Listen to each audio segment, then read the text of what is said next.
Are we officially live? Yay! All right. Hello, everyone, and welcome to the first ever Jerry's Live workshops. My name is Emmy Kline, and I will be your instructor for the class this evening. Now, what this is, for anybody who's familiar with our previous Jerry's Lives, this is going to be a little bit more of an in-depth class where we will be going over portrait painting. So I'm going to be actually going over, realize that was my reference as well, portrait painting.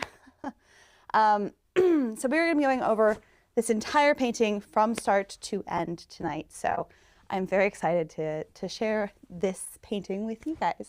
Now, if you guys are following along, please feel free to ask me any questions that you have. You can put those in the chat as we're live, and my amazing moderator, Amanda, will be able to ask live while we're actually doing the class together. So, excuse me. Now, if you are watching later and it's, the live has officially ended, please feel free to put your questions in as a comment to the video. We will absolutely be making sure that we go back and answer anything as soon as we can.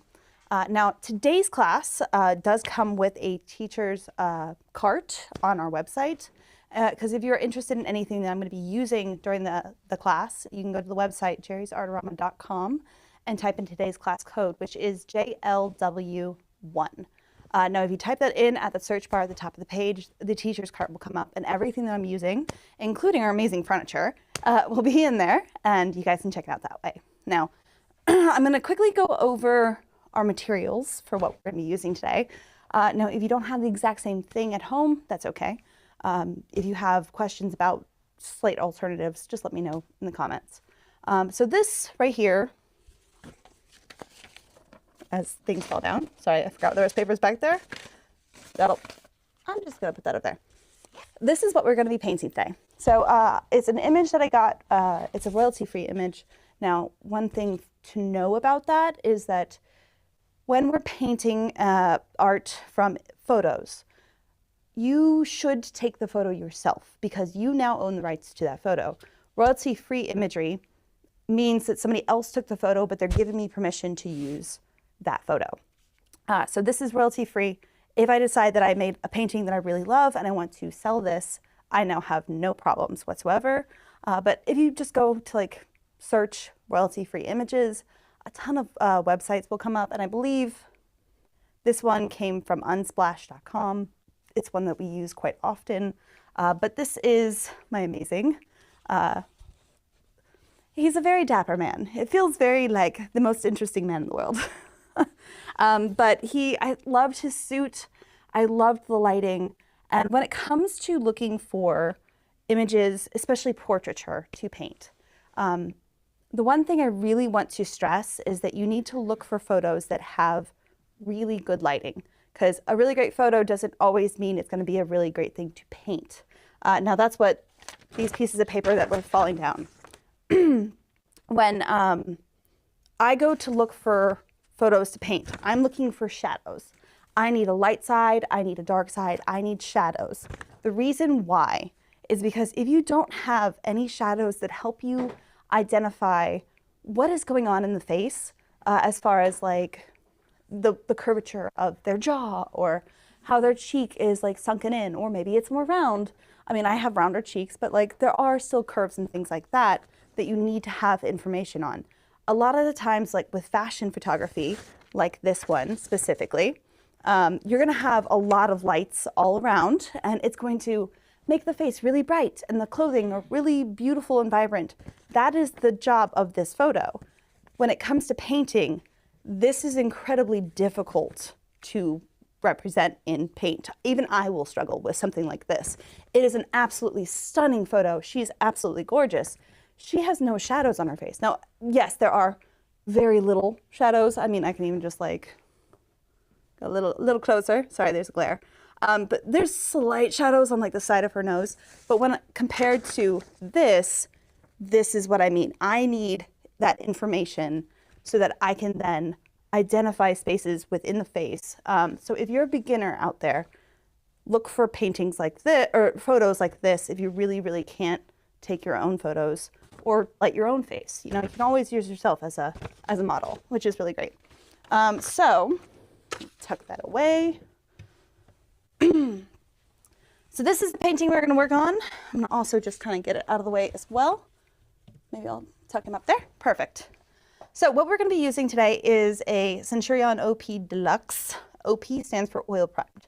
Now you do not have to have an oil primed linen like I have. You could just use an acrylic primed canvas.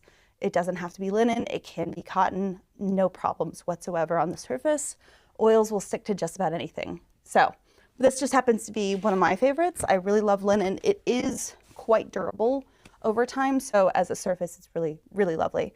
I like oil priming because it does allow also your oil paints to kind of sit on the surface, whereas an acrylic primed gesso tends to be a little thirstier and kind of absorbs your paint really, really fast. Now, granted, I would suggest if you are a beginner, try both. You might enjoy the fact that it just soaks up your oil paints, depending on how you paint. Everyone works quite differently, so give it a try, you know? So when I first did this painting behind me, I had my reference image printed out, not exactly to the same size as my canvas. As you can see, it's not really lining up. And I was having some issues with everything not being the correct proportions. And when it comes to painting portraits and you're having that issue, one thing that does help is if you do print it off and crop it to the exact same size of your canvas. That really does help me, especially in the way that we're going to be painting today. Now, I'm going to go over the rest of the materials in just a second, but the first thing I want to do is tone my canvas. I want to knock down the white of this surface really, really fast. So I almost got all of my paint squeezed out before we officially went live. But I have two more colors real quick to just pop on my palette here. And I will go over the other colors, but the ones that are the most important right now is this one, which is ultramarine blue. And the one I'm about to put on, which is burnt sienna. Now, the color in which you start your painting really doesn't matter. It does not matter whatsoever. It's honestly whatever the feel of the painting that you want to have happen. This seems to be a quite dark and moody kind of painting. I'm going to go for a dark and moody tone. If I want bright, fun vibrancy, I will sometimes go for magenta or a really, really bright pink. The color that you put down, sometimes there was one that a lot of people used, the old masters was Viridian, a green. So that also gives it a very cool kind of darker tone kind of quality. So it does show through on your canvas from the very beginning. So I want to go dark and moody. Oh, is my hair in the way? Sorry. I hear my hair is hitting the microphone. Okay. Next time I'll have to wear it up. Brand new show. We're figuring it out, guys. But yeah, so I want to go dark and moody on this tone. So that's exactly what I'm going to do. So I'm going to take my largest brush that I have. This is a size 24, and I'm going to get my solvent. I'm going to be using the Studio Solve odorless mineral spirits. Has very low VOCs, and so we're in a really large studio right now, so we have a good amount of ventilation, and I'm not super worried. But I'm taking those two colors, ultramarine blue and the burnt sienna, as a reminder, and I'm making a really lovely chromatic black. So it is going to be dark and almost like a pure black, because the blue in there and the orangish kind of tone in here, they kind of cancel each other out. Now, when I work with this, you can add more burnt sienna and make it warmer, or you can add more of that ultramarine blue and make it cooler. That's what I love about making a chromatic black, is because you can adjust those kind of temperatures. So we are going to just simply slap it on. We are not going to be precious about this. We are just covering the white of that canvas. And I actually have it pretty soupy. And when I say soupy, I mean I've added quite a lot of solvent to my paint. I really don't need a lot of oil in this layer. The best part about having something that has a good amount of solvent in there is that the solvent evaporates through, it dries through evaporation, right? So that solvent's evaporating. And oil paint dries through oxidation. So because there's a lot less oil, we're doing the fat over lean. So I'm taking this solvent and bringing that fat content down by mixing in that to my oil paints, right? So this oil layer will actually dry a lot faster than a thick, straight out of the tube layer of oil, because I've already brought that content down and it has a lot less oil that needs to oxidize. Now, I really wanted to get that on there as quickly as possible because I now want to let this sit for just a second. I want that solvent to kind of settle and evaporate off. This is where you might enjoy an acrylic primed panel if you just want to keep working as quickly as possible, because it will actually absorb quite a bit. This being an oil primed surface, it's not going to do that, but that solvent's still going to evaporate and we're going to be left with a beautiful tone. So now that that is done, I do try to make sure that I keep the lid on my solvent throughout this entire process. Just again, it is low VOC. It's just like a safety thing. You want to make sure that we're being as safe as possible no matter what solvent you're using. So just keep the lid on. And then I'm going to rinse this brush out, dab it with my rag over here, and put it away. Because I'm going to then use my next largest brush, which is the 16 Bright. And I'm going to use the same exact color. I'm not going to change what color I use, because what we're going to be doing is we're going to carve out the face on our canvas using only one color.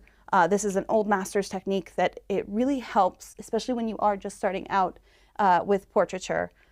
You are removing color from the equation. You don't have to worry about color at all. You just need to worry about value, which really, really helps and makes it a lot more simple. But while that is settling, let's go over the rest of the colors that we have here. So on my palette, I do have a titanium white with, it's actually mixed with safflower oil. The reason why I love that is because safflower oil doesn't get yellow over time, just like linseed oil can get more yellow over time, but that keeps our bright whites cleaner over the years. Then we have a yellow citron, which is a nice lemony yellow, kind of a yellow that almost leans a little green, if you will. And then I have a permanent yellow medium. Now this is a yellow that leads a little bit more orange. Now, the next color that I have, excuse me, I feel like I'm about to sneeze. I'm trying not to. Woo. I think it's going away. All right. The next color I have on my palette here is Permanent Red Light. So that is a red that leans a little more orange. And then I have a color that I don't always put on my palette, but I felt like for portraiture, this is one of my hands down favorite colors, and I put it on my palette every time now. But this is the Luminous Coral. This is like a bright pink coral, kind of orangey pink that I love that so much for cheeks and noses, and it really lends well to portraiture. But I smacked that in the middle of my two reds here. But this one over here being magenta, so that is a bright, almost pink kind of red that definitely leans more purple. Then I have my ultramarine blue. That's a blue that leans a little bit more red in comparison to the phthalo blue that leans a little bit more towards green. So this is my split primary palette with the two additions of burnt sienna and that coral. So I have two yellows, two reds, and two blues.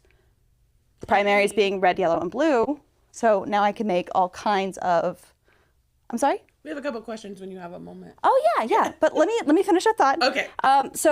This is my split primary palette because you can make all kinds of colors with yellow, red, and blue.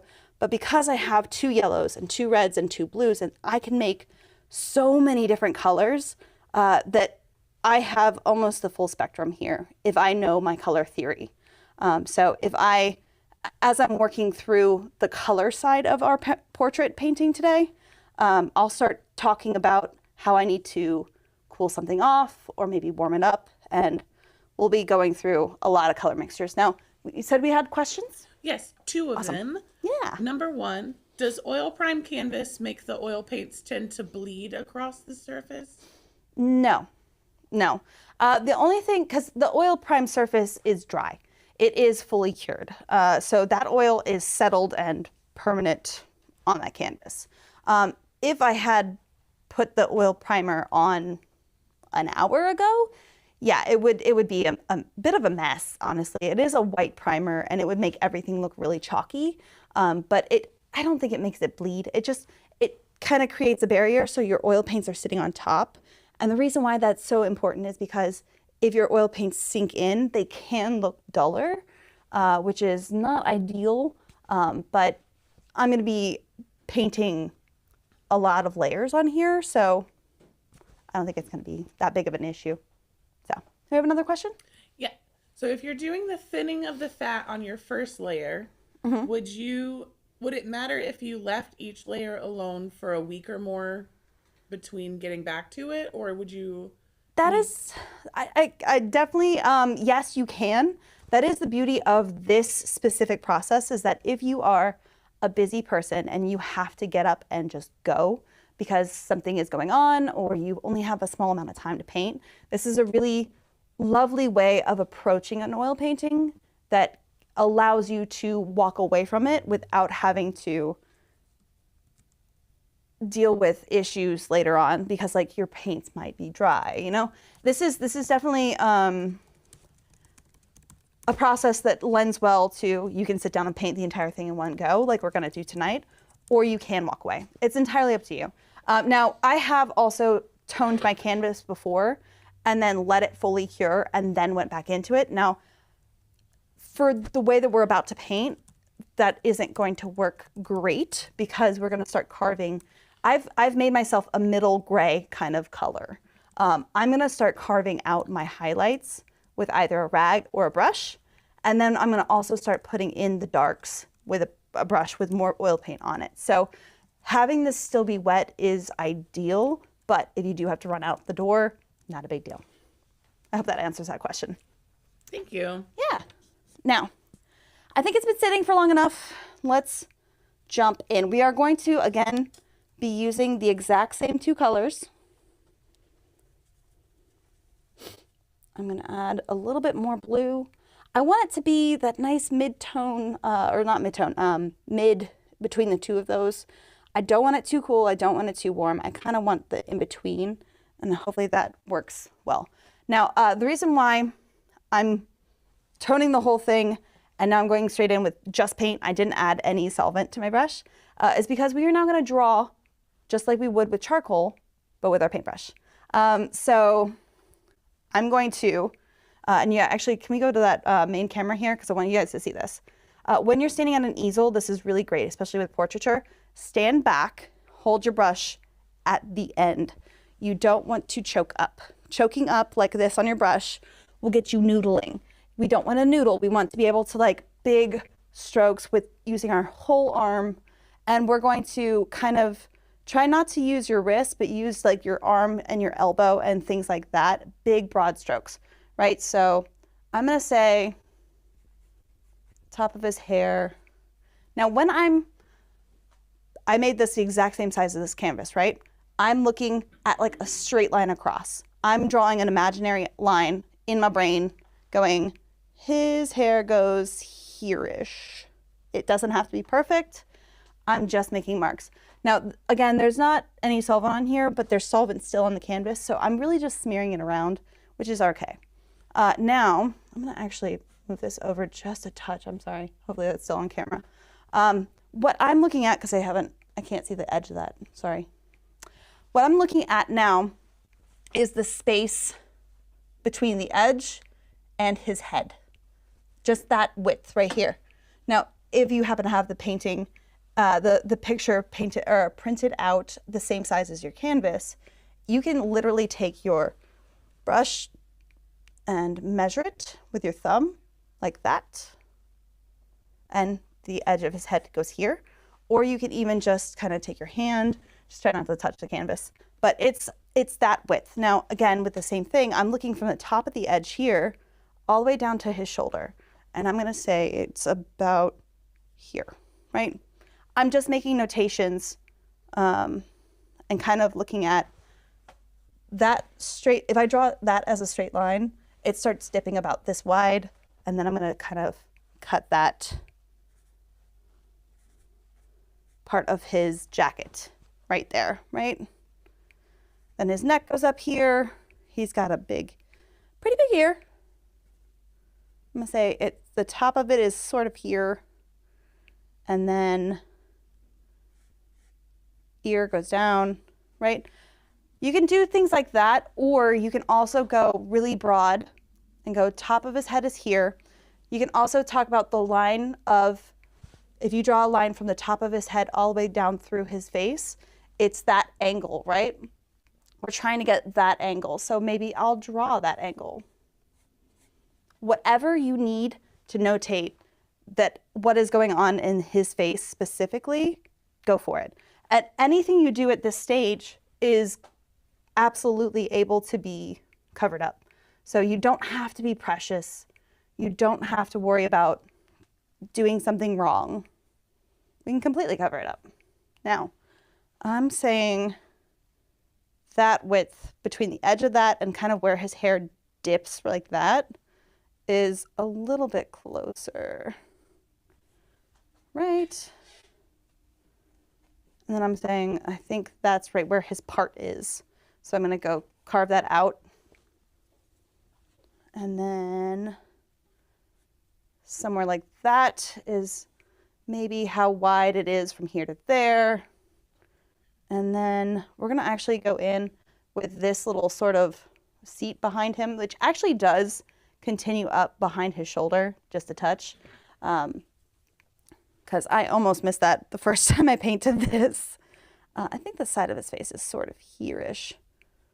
But I'm going to go with, that is wider. So I started drawing the edge of the chair here, and I'm checking the width of here to the width of that, and it's definitely wrong. It's a little bit further in.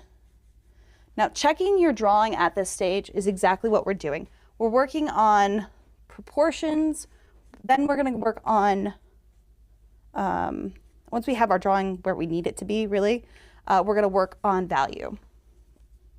I'm definitely going to need more paint on my brush.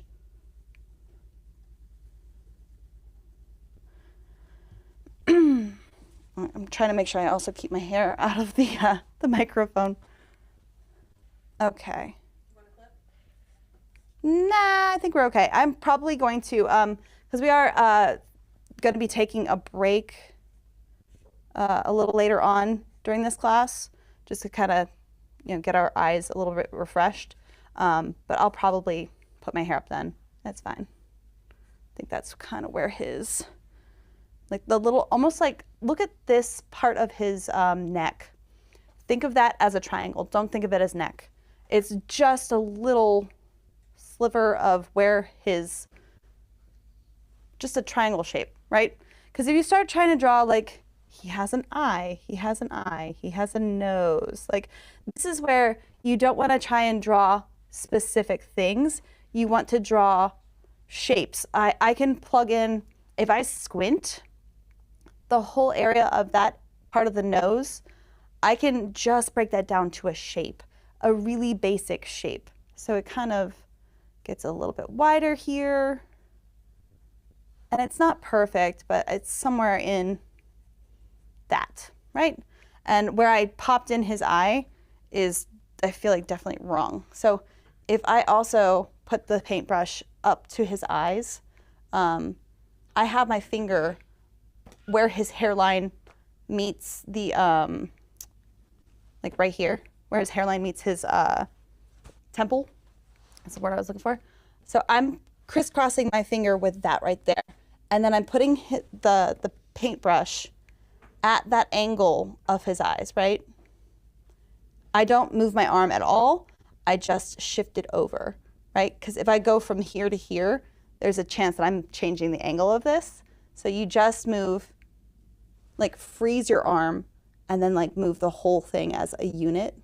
And then you can see his eyes are really actually kind of at that angle. This is why we're just trying to knock out where things are sort of located on his face, right? So there's his sort of crazy eyebrows. I love when guys have crazy eyebrows. They're so fun to paint. Do you guys have anything that you specifically, like if you are somebody who's familiar with portrait painting, do you have something that you just absolutely love to paint as far as like what you look for? I think that's really his wrinkly scowl. He looks like he's scowling. But if you have something that you specifically always look for when it comes to what you're painting, because I know some people really love to paint beautiful women, some people really love to paint older generations, you know. I love to hear what people are interested in doing. Now, his temple on this side of his face is in shadow. If you actually look here, his cheekbone comes down on this side of the face, and you can see almost where it's carved out, where that hollow of his cheek kind of comes in, right? From here to here, there is still face happening. There is still cheek happening. This is his cheekbone coming down. His cheek is curving down, and then it's coming back out. So that is also happening over here. So this sort of triangle area is the same as like this triangle area, and there is still space happening. So yes, you might only see where the side of his face, I'm gonna say his beard also, it's not a perfectly round circle. It is quite rounded here, but then it kind of dips on this side. And then it sort of kind of comes over to that triangle area that we had drawn in earlier, right? So I'm gonna pop that in because I want to also pop in where his beard is over here.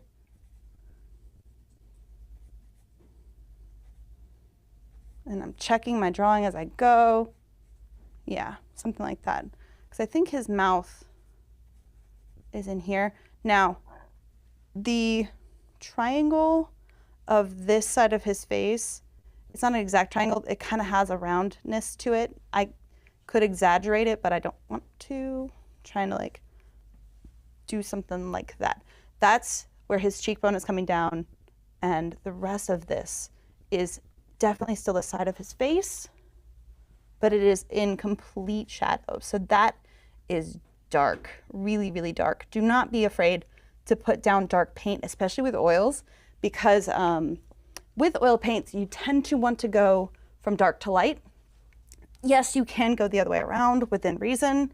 It's just really hard that if you add too much white or too much light colors to a painting, you have a tendency to fight that. So go dark before you go light. Now, top of his ear, you can start getting a little bit more refined. There's a little shadow there, right? Now, before I get too distracted, I'm gonna finish the side of his face. Some hair kind of wisps out there. I feel like that is all slightly shifted. Now, if I have noticed that the whole thing is slightly shifted, I can always shift it back. I am a little worried about time though, but I can show you guys how to adjust things like that.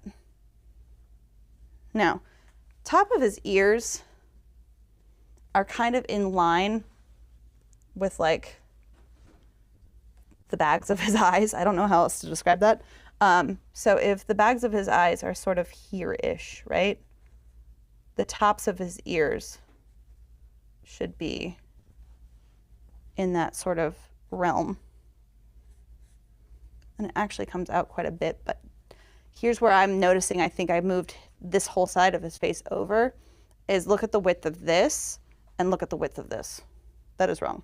So I would have to carve it back in way over here, which is why I was drawing it in the wrong spot originally, but I think his face might actually be narrower than I painted it.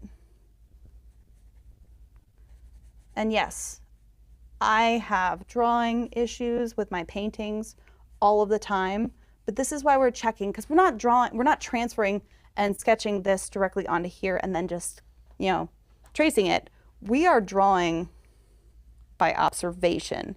This is a difficult thing to do. And the more you do it, the better you get at it.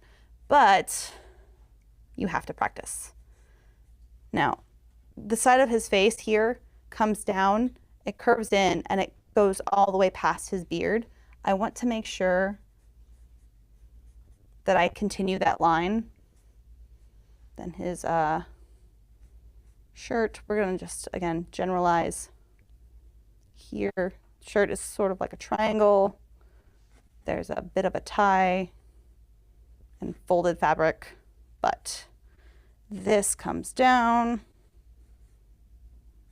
It's actually quite thin as far as like what I'm seeing here. As far as the space of the white of his shirt that's peeking out. And it kind of wraps around. Again, we're just generalizing, because I'm not as concerned about his clothing as I am his face. Clothing is fantastic to paint, but today we are focusing specifically on his face. Now, I think his lapel kind of comes up and somewhere in that general region, but it does also kind of come back this way. How are we doing on questions, by the way? I was like, I didn't know if we had any more questions. 1 sec. No worries. Okay, we did have one follow-up. Yeah. The fat over lean question. Yeah. I think meant if she left it for like a week and she came back and did the same level of fat. Oh, would it mess okay, I everything get. up, or would, you know? I get what you're asking.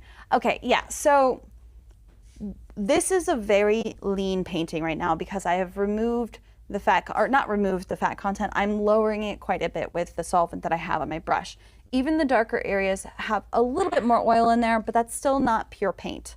Now, when you come back into, like if I were to just stop here and then walk away and then come back, this is still at that layer of the fat content. Unless it's fully cured, you still have to keep that in mind. Now, when I say fully cured, I mean like it's been sitting for long enough for that oil paint to oxidize, because that's how oil paint dries, through oxidation. It's a chemical process, and it just takes time. That's why oil paints don't dry so fast. But with that being the case, you could still go in with oil paint and solvent at this point if you were to walk away and come back. I just wouldn't go this much solvent. I would continue to have more oil paint than solvent and start adding in more fats as I go. But that's a great question. So thank you for clarifying your Thank you. question. Okay, so I'm going to just leave that there because we need to also work on our background, because this is the part where I think that's going to assist us in figuring out where everything is as far as like my drawing issues that are kind of coming up right now. His ear is actually up here. So if I put in that background up here, oops, excuse me, I'm going to actually darken up here because I want my darkest values to be in now. I want to know where they are, because then we can start going in with carving out our highlights. But everything when it comes to painting, it's all relative. So this is only going to appear dark because I have something light next to it. This is only going to appear light because I have something dark next to it. If I have a mid-tone in between, all of that makes sense because your brain goes, oh, that's dark, that's light, and there's an in-between. Gotcha. But you need those relationships with color, not color, but value, to really help you understand kind of what's going on. And so I'm really approaching this. Yes, I am painting, but at this point in time, I'm really approaching it like it's a black and white drawing almost like I'm working with graphite. I'm just trying to make sure that or charcoal. I'm trying to get my darks in, get my lights in, and I already have a midway color on the canvas. So I'm just gonna kind of carve his head out somewhere like that.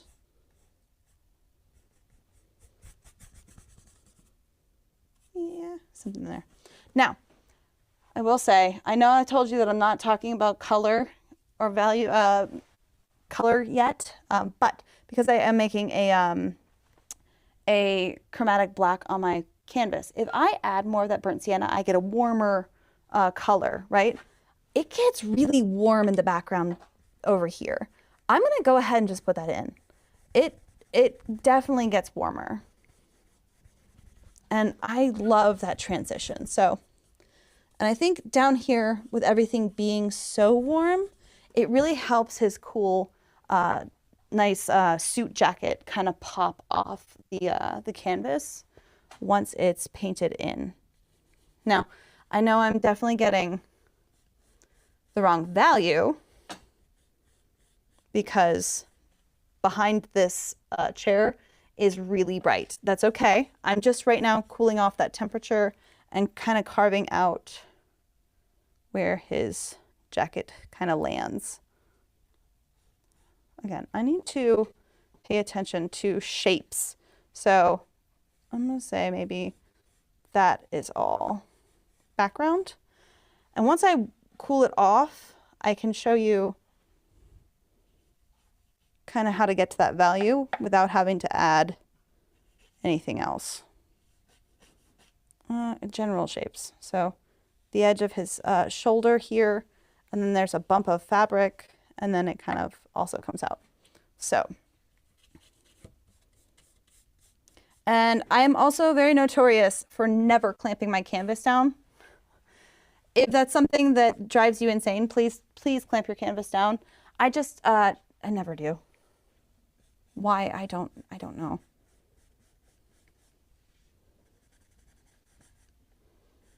Okay, now I'm looking at this space compared to this space, because this, I feel like needs to get a little bit wider, and then it goes quite far down.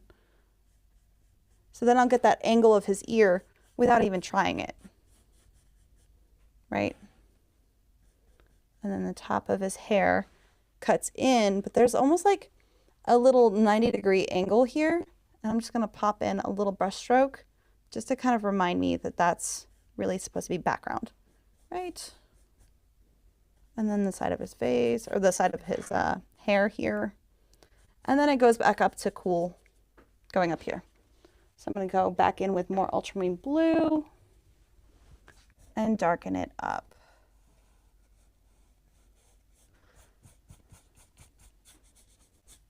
Right? Yeah.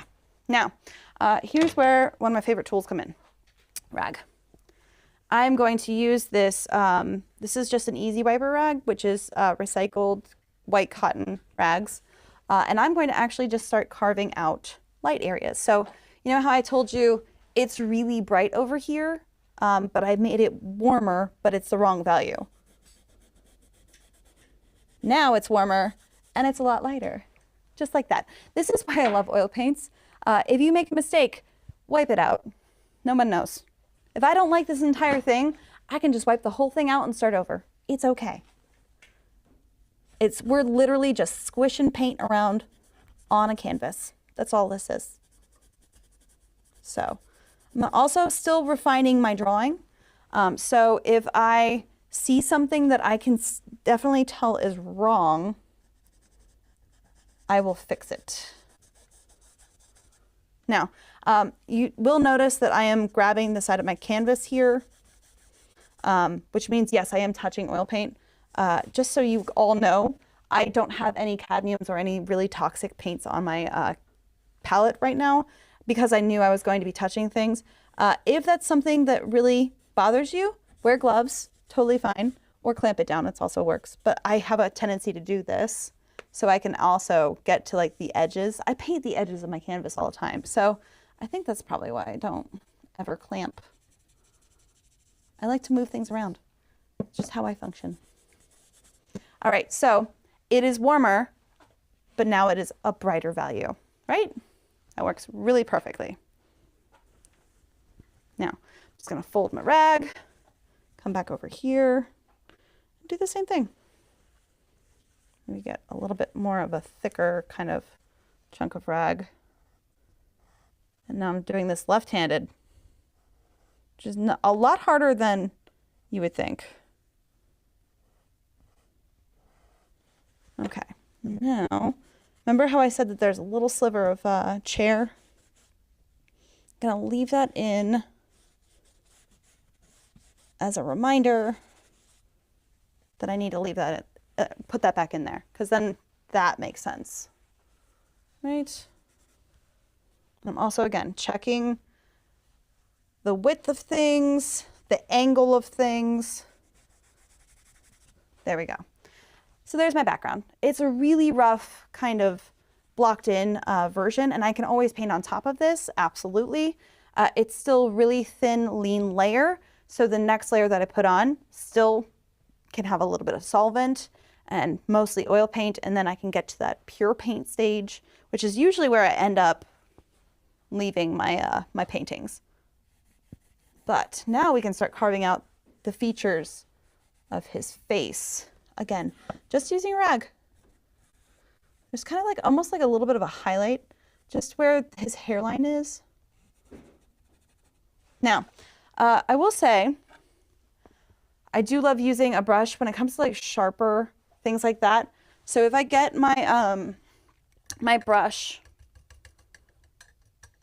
saturated with solvent, and then I get most of that solvent off, because this is almost like using it as an eraser.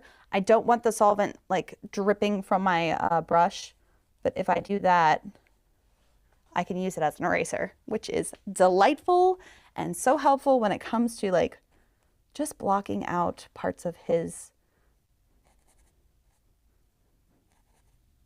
face and his hair. And this is where I usually have a rag right in front of my studio solve to help me kind of dab off that extra.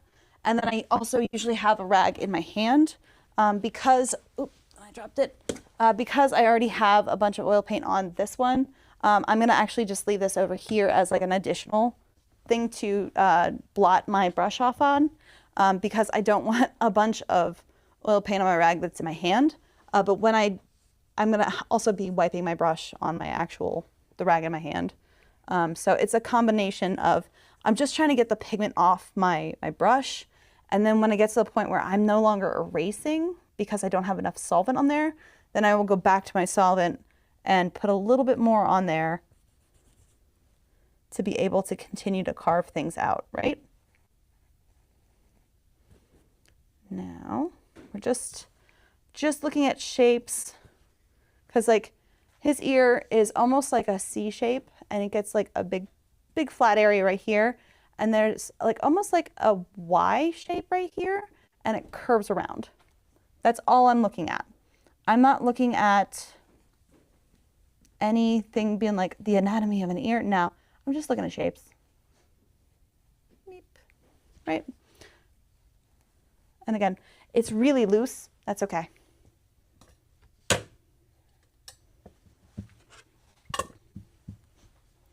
All right, now I definitely need to work on location of everything within his actual face. So there's like a little highlight here that comes up and around the back of his eye. And then it almost connects here. That is definitely the wrong value, but that's okay because I know I'm going to go in with more oil paints later on. But I just want to make sure that I understand and have notations for kind of what's going on with the value. If you want to get a little bit darker with that, that's also okay. And then I'm going to erase out that highlight here on the bridge of his nose, because it almost looks like a rectangle right here, but then there's like a tail that kind of comes off, right? Just breaking it down into just manageable shapes. Right? And this area is also really light. So I'm just going to knock that whole area down. It's not that dark either. So I'm not trying to like completely remove all the pigment from this side of his nose, but this side is definitely darker than this side. This side is not pure black though. So I don't want to get really, really dark over here. Again, we're just approaching it almost like a drawing. Now the tip of his nose is essentially a ball, right? If you draw a circle like I just did, that will help you kind of understand what's happening. And if you've ever shaped or painted a sphere, you know the highlight doesn't go on the edge. It goes kind of within the shape. And then the light area is going to be, ooh, that made me jump. Sorry. The light area is all of this space here. And then this is all shadow area, just like a sphere, right? And then I'm gonna bring that highlight back out. I need a little bit more solvent.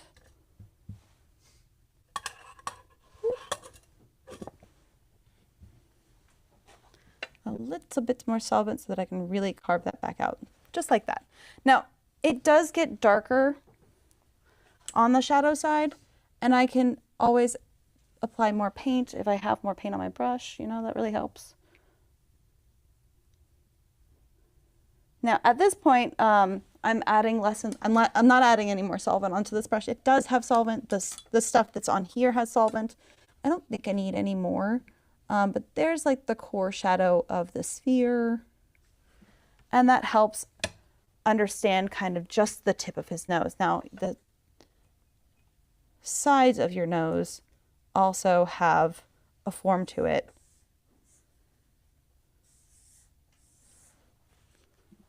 And then I'm going to also pay attention to this little highlight that's over here.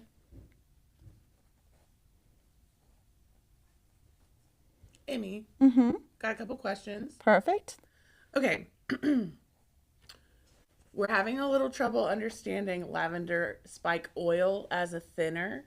Okay. And how that works to reduce the fat if oil seems like it should be fat.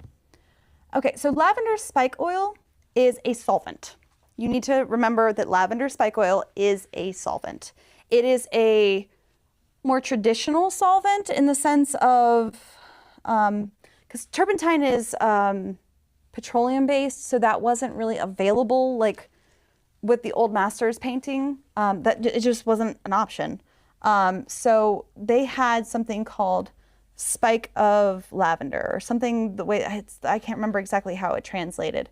But essentially it was a derivative of the lavender plant, and it works as a solvent. So that is exactly what it is. It works exactly the same way as an odorless mineral spirit, in the sense of you add more to your oil paints, it's going to bring your fat content down. You add less and more oil paint, your fat content is going to be higher. Now, at this point in time, whether or not you're using odorless mineral spirits, turpentine, whatever solvents that you're using, I'm bringing the fat content down. But my goal with this is to get to the point where I'm only using pure paint at the very end. Now, if you do find that you still have more painting to do after that, you still have to add more fat content to your paints. So fat over lean means you start really lean and you add more fat content to your layers, just because lean layers don't want to stick to fattier layers. That's why with all of this, it's all nice and thin and really low on the fat layer. I can completely obliterate this entirely by adding a fatty, more thick layer on top of that, and you'll never see anything that I've put on here, right? That's kind of how it works. But lavender spike oil, yes, it is non-carcinogenic, which is amazing. That is one reason why people, love it. I love it for that reason too. But it is a solvent. I hope does that answer that question? I hope. If you have follow-up questions to that, please let me know. Our next question. Yes. Is why bother doing an underlayer toning if you're just going to paint over it? That is a great question. So the reason why is because I am figuring out the form of his face without having to worry about color. Now, you don't have to do this process. You can go straight in with color, absolutely. I enjoy doing this process because it really helps me get my form, my value, and everything nailed down to where I know everything is right where it needs to be without having to have that additional layer of, is that the right color? So it's kind of taking painting and breaking it up into more manageable pieces. But this way or the other way where you're just painting straight with color, they're both right. They're not gonna, one is not better than the other. It's just a different technique. Which in fact, I also taught that for a Jerry's Live. So if that's something that interests you, you can also watch that. I can't remember what episode that was, but I think I was also painting an older gentleman with a fishing hat, I believe. Okay, and our last question for now. Yeah. Is how does this differ from using water mixable oils? Water mixable oils is still an oil. It just happens to have a surfactant usually added to it so that it can break down with water. You need to think of the water like I'm using the solvent. The water will evaporate and leave behind oil paint. So that oil paint still has to cure just like an oil paint will have to cure. It's not magically a water-soluble product. It's not a water-based media kind of thing. You don't need to think of it like an acrylic or anything like that. It is still oil paints. So you still have to follow the fat over lean rule. You still have to allow it to cure because that fat content that's in there, yes, it can be broken down with water. It still has to oxidize in order to actually cure, which can be a little confusing because water and oils, what? It always blows my mind. It's like magician. Okay, so I am trying to carve out that really bright area, and then it gets pretty dark, but I don't think it gets that dark. So I'm going to lift up some of that, but not all. And then I'm going to also just carve out this little area, because this is also pretty bright. Now, everywhere where the light's hitting, I'm trying to just kind of carve that out.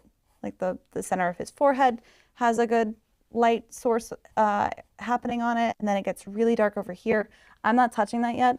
I will go back in with more of my darker paint layers, but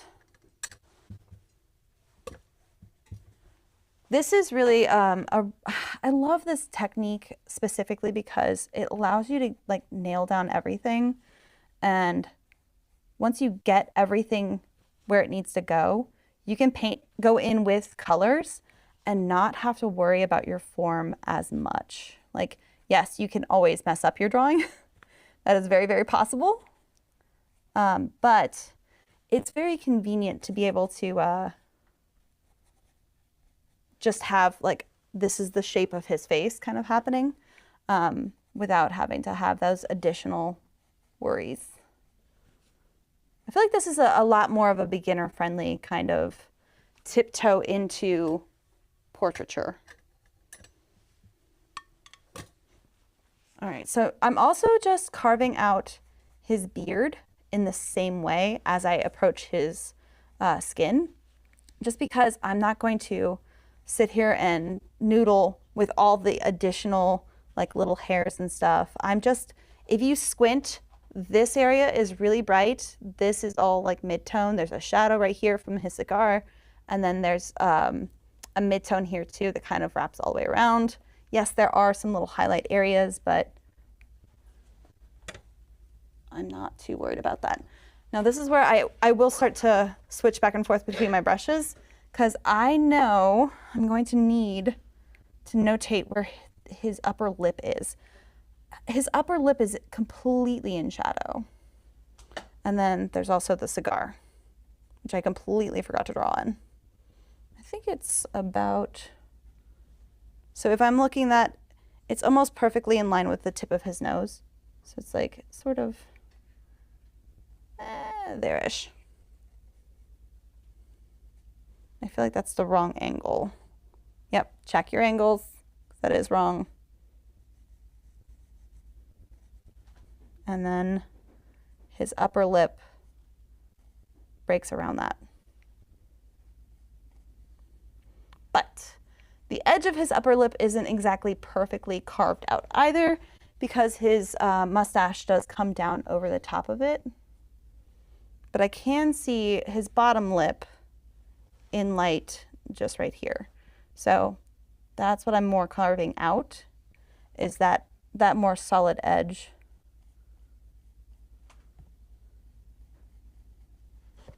And then I'm going to take my removal brush.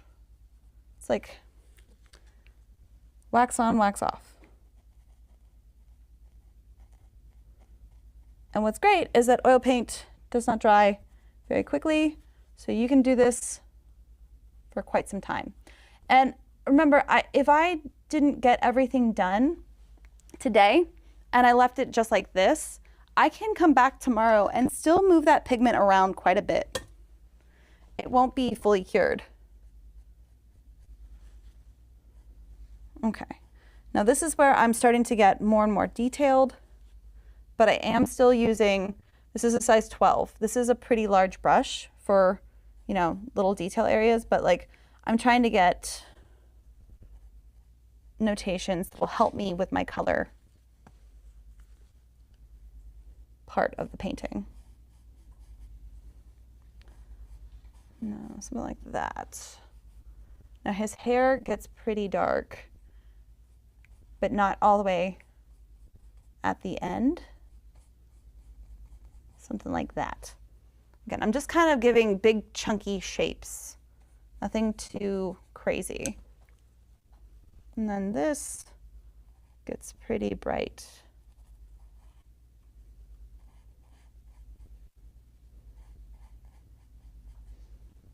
Right, somewhere like that. And I'm, again, just dabbing off the pigment from my brush.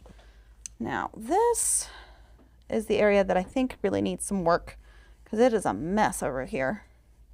I kind of abandoned the right side of his face. Not ideal. This is where I will jump around to a painting, because I know I need to like get everything to the same layer, same level, without forgetting about a part of the painting. So I'm going to just try to like fix the side of his face really fast.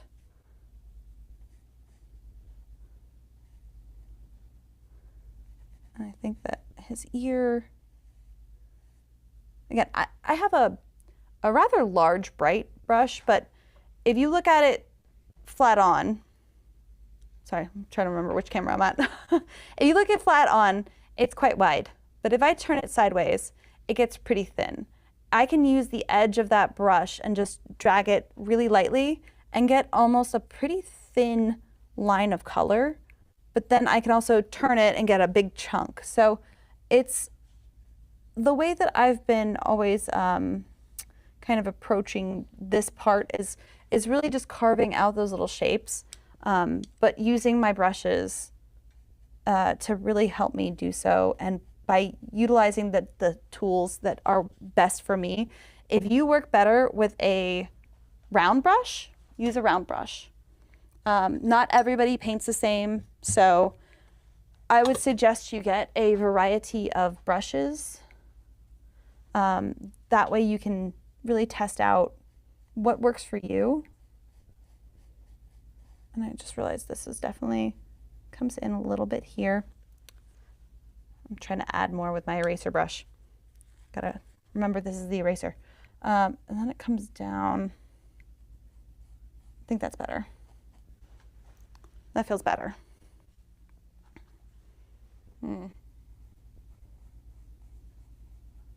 Something like that. Yeah. And then there is a little spot there. And then his mustache. And again, this is all sort of a mid-tone. And I really love these brushes because if I keep my brush strokes and the bristles are helping me get kind of almost a hair texture, I can keep that without having to like smooth it, and it will read as facial hair if I don't do anything else, you know? Now, we're just, again, carving out this side of his beard. The bottom of his lip is here.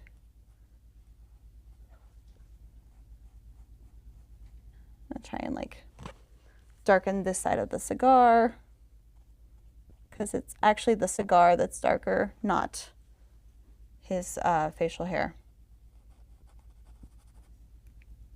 I think it's quite bright right here. All right, I need more solvent on here.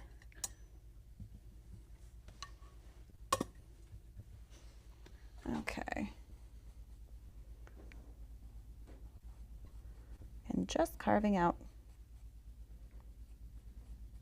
squinting, trying to get the right sort of shape. Because the edge of his, this part of his cheek, not the outside, the first part where the shadow really starts, his mustache goes beyond that. I think this is actually a little bit softer of a transition, but again, I can deal with that later on the next step. And I just, again, it doesn't have to be perfect. We're just trying to really notate what's going on here. It gets pretty dark right here though, because of that shadow that's being cast on his face. And then the bottom of his beard is also, or his goatee is pretty dark too, because it is in shadow, but it is lighter than the shadow that's on the underneath his chin. So this is where trying to divide those shadows and those forms, this is why I really love this technique, because that is difficult to see. But with just one value, you can get it just by darkening that area. That is really warm. I need more blue. Because again, I don't want to really warm this up just yet. And then it kind of comes down. All right. There we go. Something like that. And then his beard does come past that space, and then it kind of comes back up here. And this is where I know I have my drawing is messed up, because look at the width of that shadow and look at the width of this. That is not the same. So this is where I'm going to fix that. If that's the shadow, that's the side of his face, which means that whole chunk of his beard is also too far to the right. So that also means the bottom of his ear is like right there. Right? I'm just gonna kind of make that go away. Yeah. Something like that. Ear. So if his beard goes a little bit further past that, I still need to carve out the side of his face to make it make sense, which means it would be down here.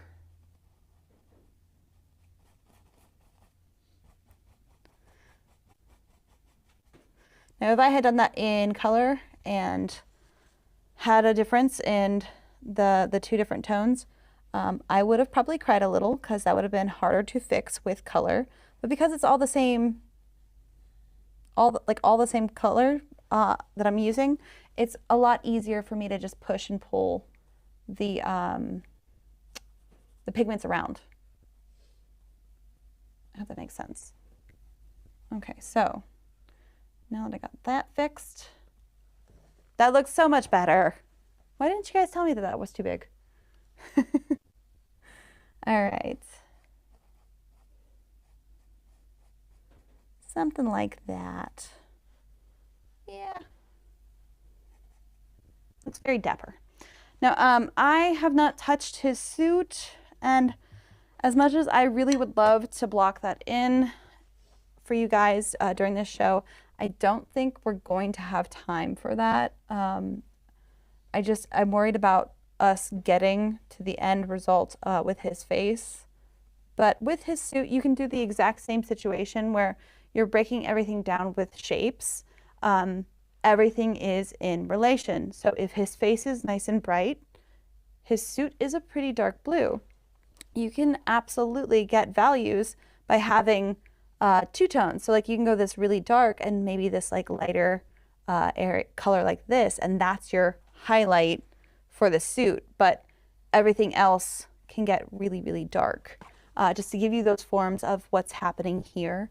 And then kind of carving out that bright white color that you can see. But that is like the brightest white in the entire painting, as well as like the highlight on his nose. So if those are the brightest whites, everything needs to be in relation to that. So I'm gonna do a little bit more, and then I think we're gonna call this done as far as our underpainting, because I really want to get to color. And I'm sure you guys do as well. I'm just gonna try and fix the side of his neck a little bit. This is really dark. It's not exactly that dark. There is a shadow, but the side of his neck doesn't really get. Again, I'm just pushing pigments around. It's not a big deal, but shadow, the side of his neck is there.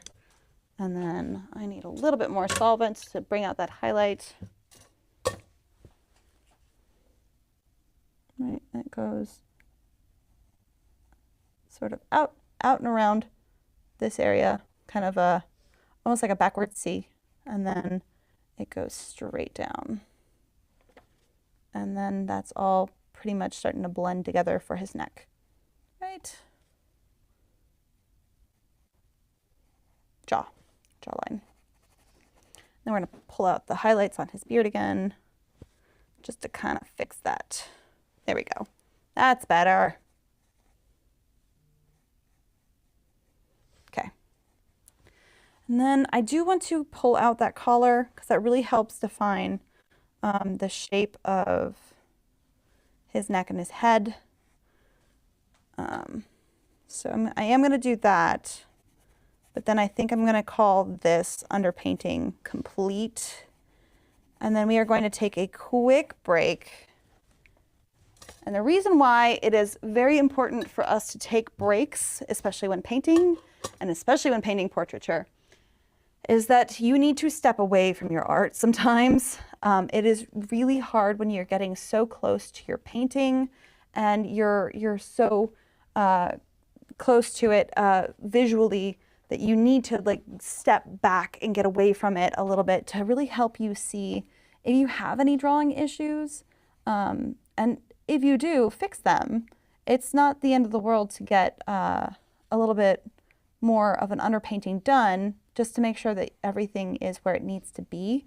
But it is really, and take it from me because I've done this so many times, it is a little frustrating when you get done with a painting and you're like, wow, his eye is not lined up with the other eye. Or, you know, you find these drawing mistakes and you're not crushed because it's still an amazing painting. It's just a little disheartening and sad because you spent so long working on it and it's not perfect. I'm a perfectionist for sure. But there's a little bit of a shadow here. And I'm just going to kind of, it's not that dark, but yeah. We'll also give this side of the collar the same treatment, just so it's a little bit more even, you know? And this is also really dark, but it's not as dark as that shadow under his chin. So I need to find a value that is dark, but not that dark, because everything is in relation.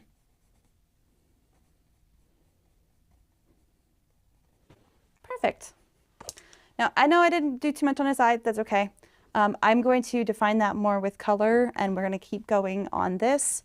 But for now, what I'm going to do is clean off my brushes, and then we are going to take a quick 5-minute break so I can go get some tea and some water.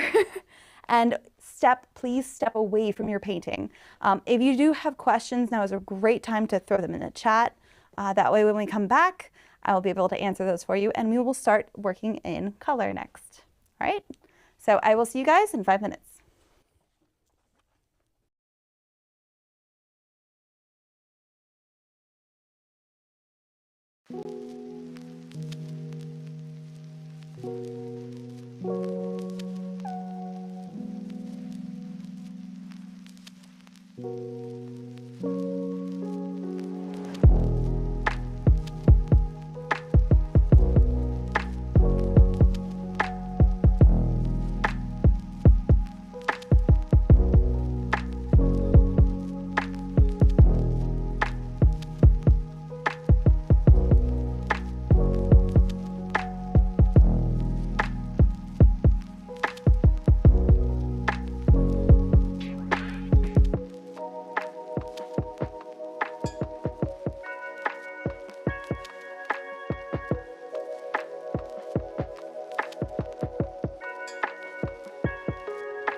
All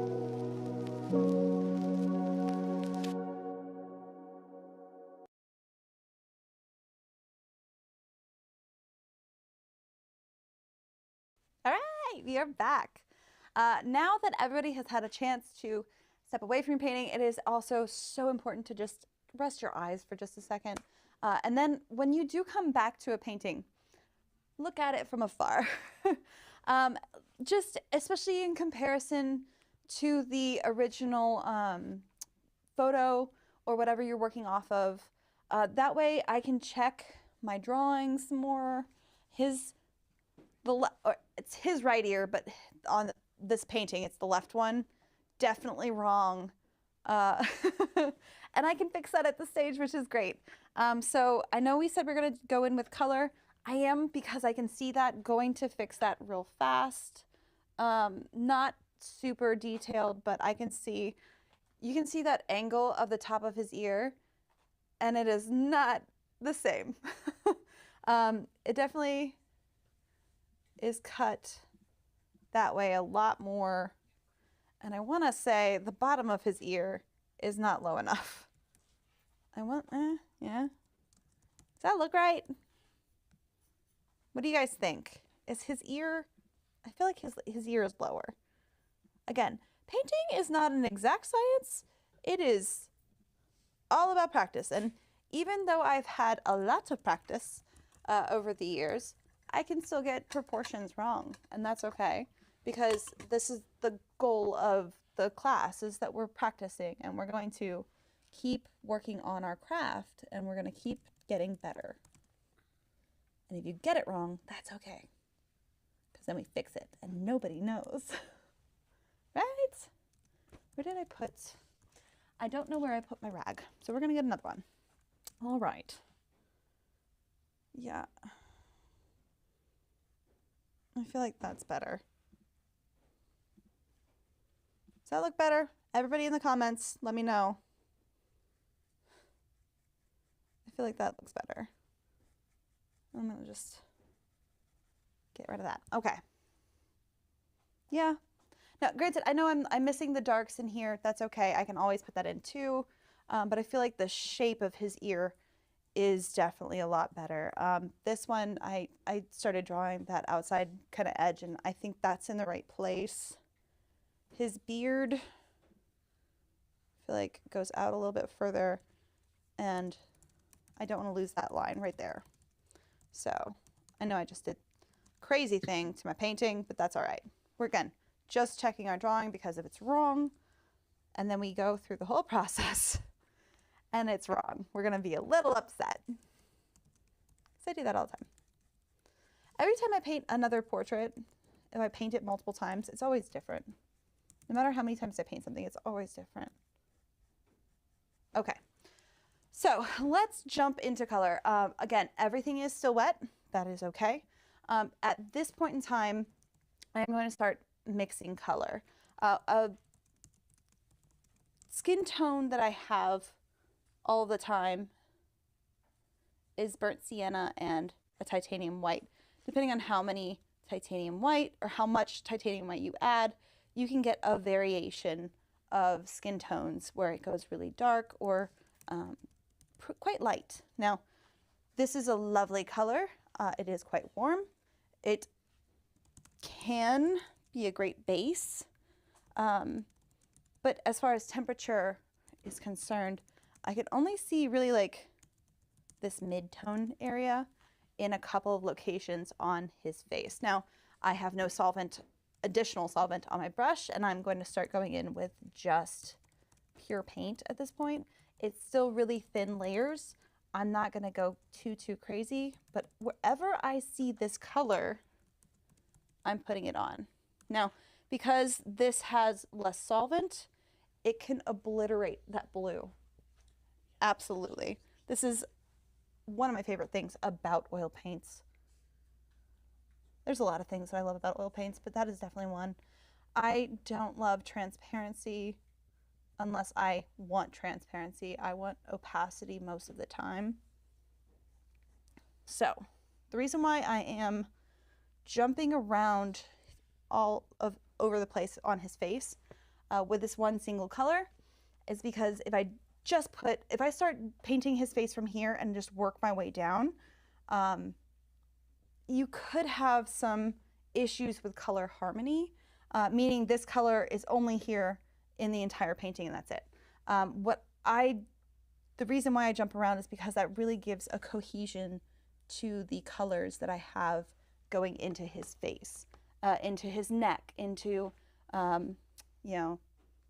anywhere, like the eye bags, wherever it needs to be. That's what I'm trying to have a consistency. Okay. Now, did we have a question while we were on our break? We did. Perfect. Now, I apologize because this is a brand new setup and we are still working out kinks. I know we have questions and it's hard for us to communicate when I'm facing the wall. So if you do have a question, please be patient, as Amanda will definitely ask them while we can. Yes, we'll figure out a way. We have ideas. Yeah. So what was the question? Okay, Rhiannon was wondering, okay, so your underpainting is so dark and so black. Will it dull it when you add color to it? Is it? No. The reason, it will have some effect. I'm not going to lie to that.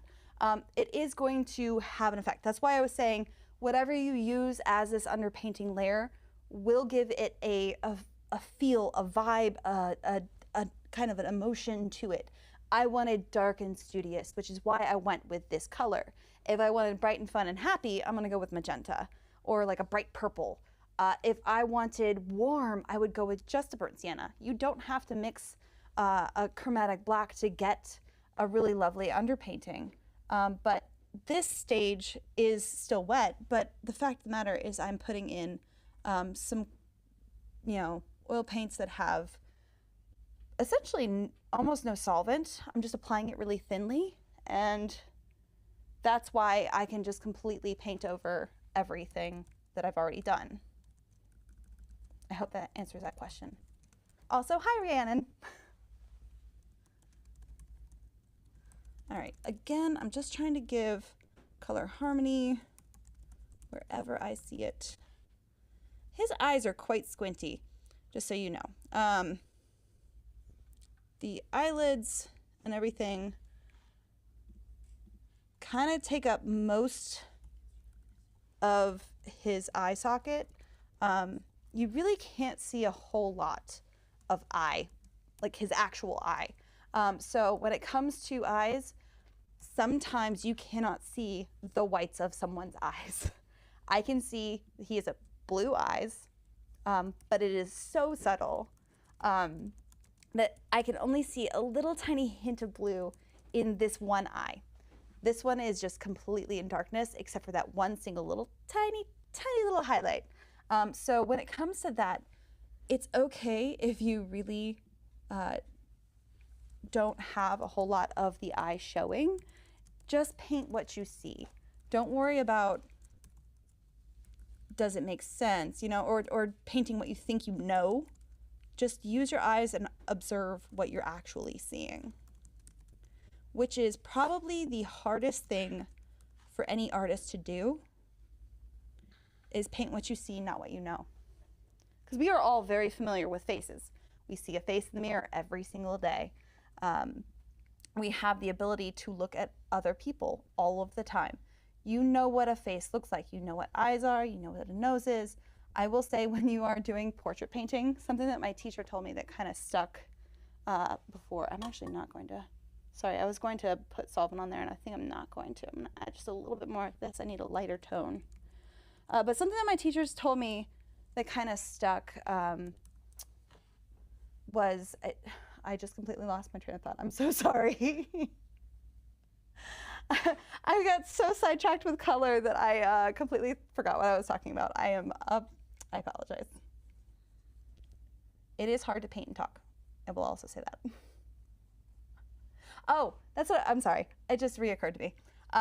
One thing that my teacher told me that kind of stuck with me is when you start painting portraits, something that happens quite often is that you paint your own nose on everybody, because you're so familiar with what your nose looks like, or your facial features in general. That can definitely happen as well. So if that's the case, you are not observing what is happening with that face, you know? And it's very difficult to get past that, but once you do, you do. And then this. There's a little bit of his eye that kind of comes across here and goes up into his eyebrow. Now that I have that kind of everywhere where I see it, I'm going to start tinting this with different colors and exploring my colors. So I'm going to go a little bit more yellow and start adding in more of a yellow version of this skin tone. Now this is a really easy way to kind of tiptoe into color theory and adjusting your colors and keeping them kind of harmonious. But you can always experiment with your colors and kind of see what maybe this permanent yellow medium, what that looks like with just titanium white, maybe a little bit of pink added to it, you know? Color mixing is your best friend though. And playing. All right, so I'm adding a little bit more of that permanent red light, I believe. Yeah, permanent red light. The same thing. I'm not cleaning my brush off in the interim either. I'm just kind of throwing it up.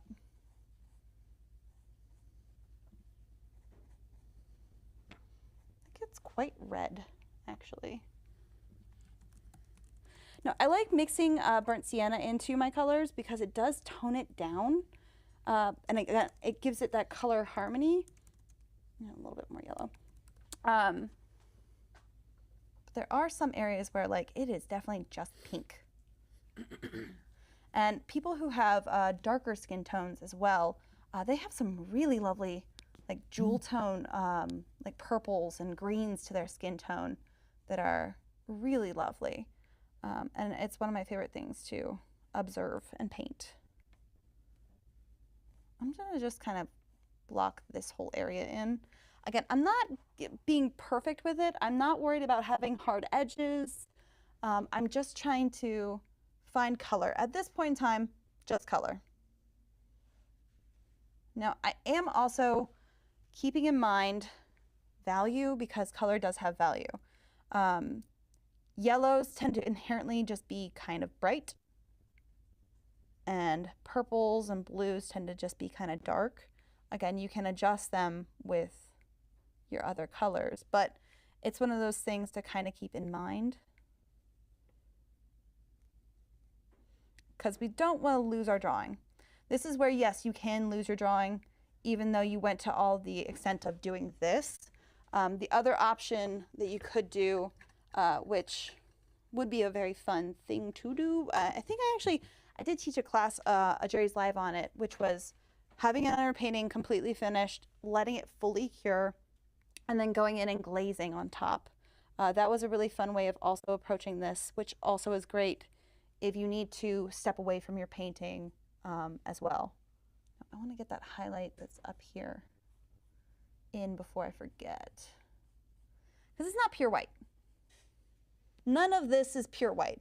There is, I'm going to say, if you squint, and I mean really, really squint, there is pure white on the tip of his nose, on his cheekbone, definitely some of it in his hair, and mostly there's some little areas here, but I might even just keep that as a tone and keep the pure white here and maybe a little bit on his ear.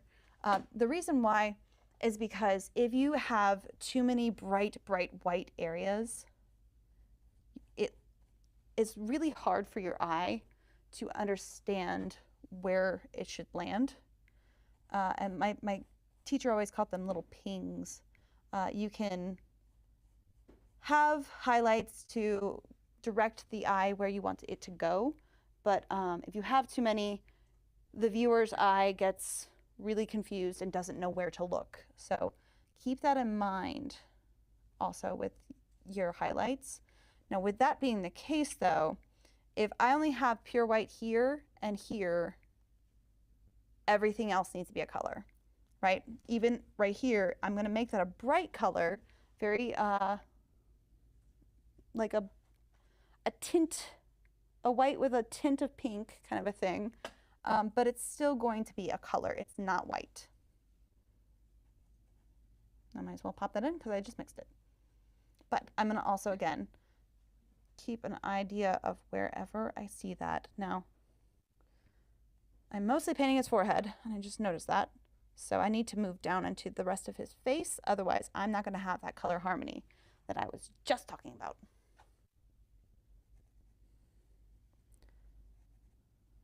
All right.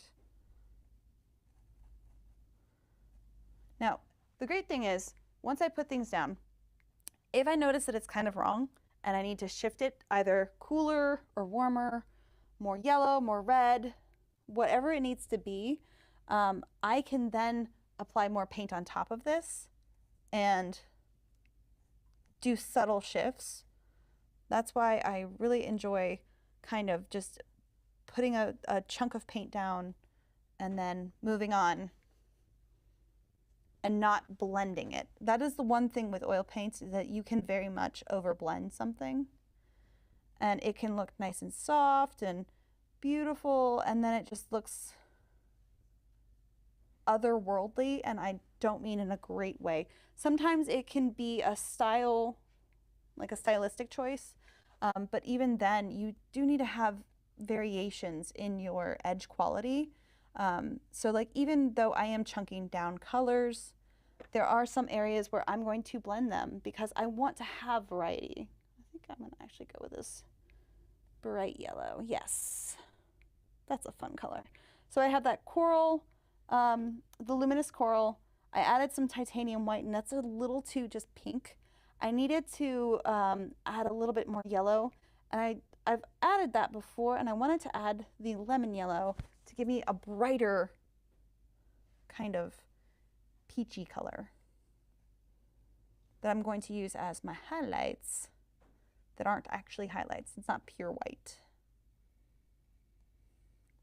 but it gives it a subtle shift that is quite lovely. I hope that makes sense, right? Again, just wherever I see it, like just right here, it's all pretty bright, but there's like his worry lines, his scowl lines are in between, so I have to account for those. Now this area I'm probably going to blend because it looks a little funky right now, but I'll worry about that later. That's quite lovely. All right. Now I've gotten pretty bright with the paint on my brush, and I need to go darker to warm some of these shadows up. So I'm going to actually clean off all of that titanium white off my brush. If you find that while you're painting, you're having a problem getting like muddy colors, clean your brush. Clean your brush, or there's the other chance of having the same size brush, same exact shape, but having one be your cool colors, one be your warm colors. That way you can kind of keep them separated. That was one thing that I did do in my college years that really helped me when I was struggling with color mixing, because I was getting just too muddy. Like, this is a pretty muddy color, but I'm okay with that because I think it's a pretty muddy color. Mud can be beautiful. But if you're struggling with like getting not the right kind of mud, because there are colors that are unintentionally muddy and you're like, why is this happening? Clean your brush and keep them separated. It's a really quick fix. Now, the reason why I needed something a little bit darker and a little bit, this is my cool red, right? It leans a little bit more towards purple. Again, in relationship to the other red that I have on my palette. I'm wanting this to be more of a transition between my warm kind of light areas and where the shadows are falling. So that kind of helps me transition between those two realms. Because shadows are typically cool, like the tip of his nose, that got way too warm. But shadows are typically cool because your lights are typically warm. Like the sunshine, literally the sun is a warm yellow light. So if it's a warm yellow light, on, say, a purple ball, you have a warm yellow light mixed with that purple to give you your highlight areas, and then you have your cooler areas on that other same concept, your cool or your purple mixed with the cool colors. Okay, now that gets really dark and really cool. So I'm going to do burnt sienna and magenta, which is one of my favorite shadow colors for faces because it's nice and dark, but it's like a dark red, which feels a little bit more naturalistic. Because I haven't actually carved out any of his nostril areas or anything that's going on in here. I just kind of hinted at it, which is okay. So I'm kind of just looking for those core shadows. It's not exactly perfect again. I'm just trying to find where they land. Now some of those get really, really dark, so I might take what's on my brush and mix it into this chromatic black and get a really, really dark color.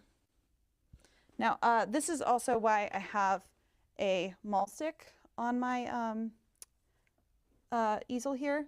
This is really great to brace my arm in case you are having a hard time kind of getting to the areas to paint them because you don't know where to rest your hand and you need something. This gives you stability without having to touch your painting. It's quite nice. And I always have these things on hand usually. Okay, now I'm going to really get quite dark here, which is probably going to go more purple. Like if I actually mixed that out and kind of scraped it off my palette, yeah, it's definitely going more purple. But that nostril of his is really dark.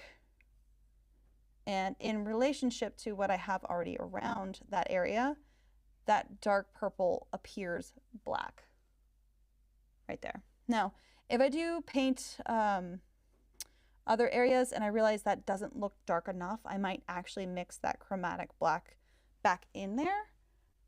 And just, again, it's all in relation. I'm going to look at it as a whole. And if I see something that isn't quite right, I'm going to fix it.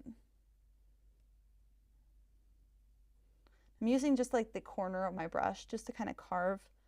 There's a little shadow underneath his nose right here. And it's just a triangle shape. That's about it. I'm using the edge of my brush to kind of carve that out so I can carve out where the edge of his nose goes. It's a fun thing to say, nose goes. And then there actually does get quite dark up here. I just added way too much. That's okay. I can always, combat it down with the lights that I have to put around it. I'm not too worried about that at all. So then he has his little smile lines. And then again, also a little corner of a shadow here, but I put that a dark red there, so that also works. I'm also going to carve out. Now with this, like the lines, the sharp lines on his like scowl, his brow, I'm actually using the edge of my brush and I'm just dabbing it and lifting because that also gives me a sharp line.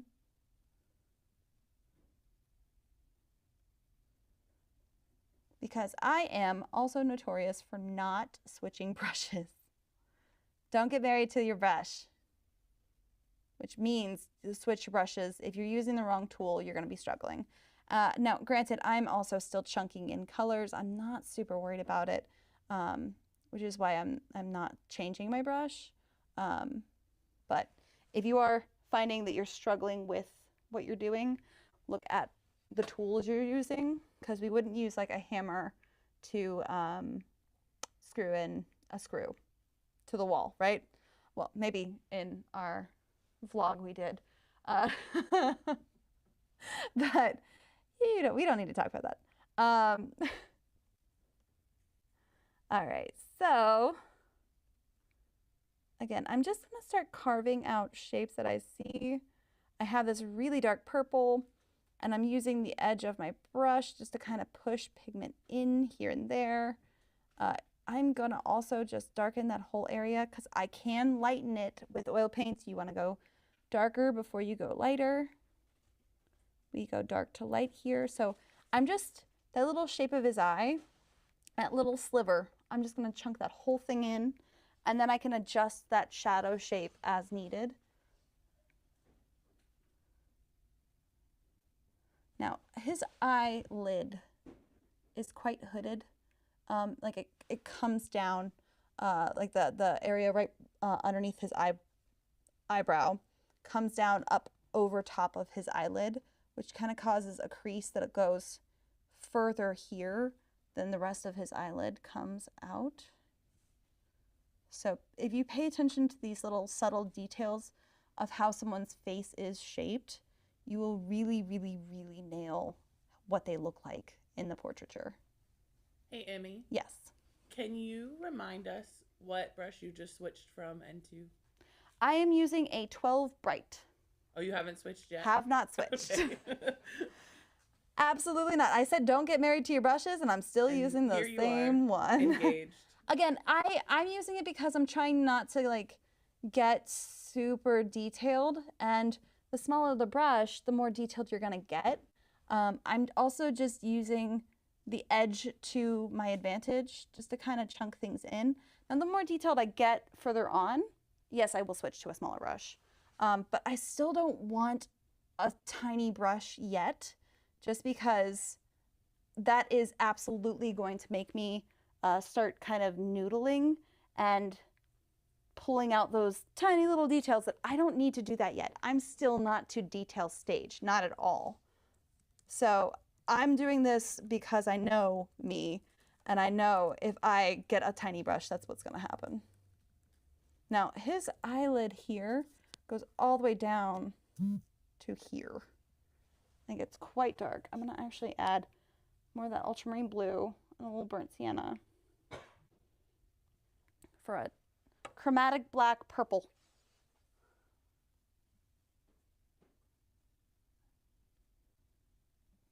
All right, gets quite dark there. And then his eyebrow or his brow ridge kind of comes in there. But then the top of his head kind of comes in, and his brow ridge pops out a little bit more there. It's really subtle, but it kind of goes down and back out. It's one of those things that, again, small, subtle details of shapes of his face really helps make it look like the person that you're painting. Now, this is going to be way too dark, but again, I can lighten that up once I put in more of the light shapes that I'm putting in here. I also want to warm this up, probably with more magenta. Again, still a dirty brush. I haven't cleaned it. It's okay, because it's going to be a dark color. I just need it more warm.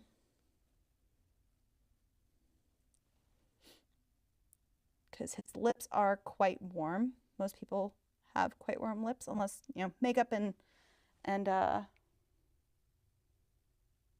you know, temperature of the body will definitely adjust that for you. But for the most part, your lips are going to be quite warm. And your upper lip is also going to be mostly in shadow most of the time. Everyone has different shapes to their face and their body, but for the most part, because of the way that like the planes of your face work, the bottom lip is definitely going to get hit with light, especially because it's coming from above.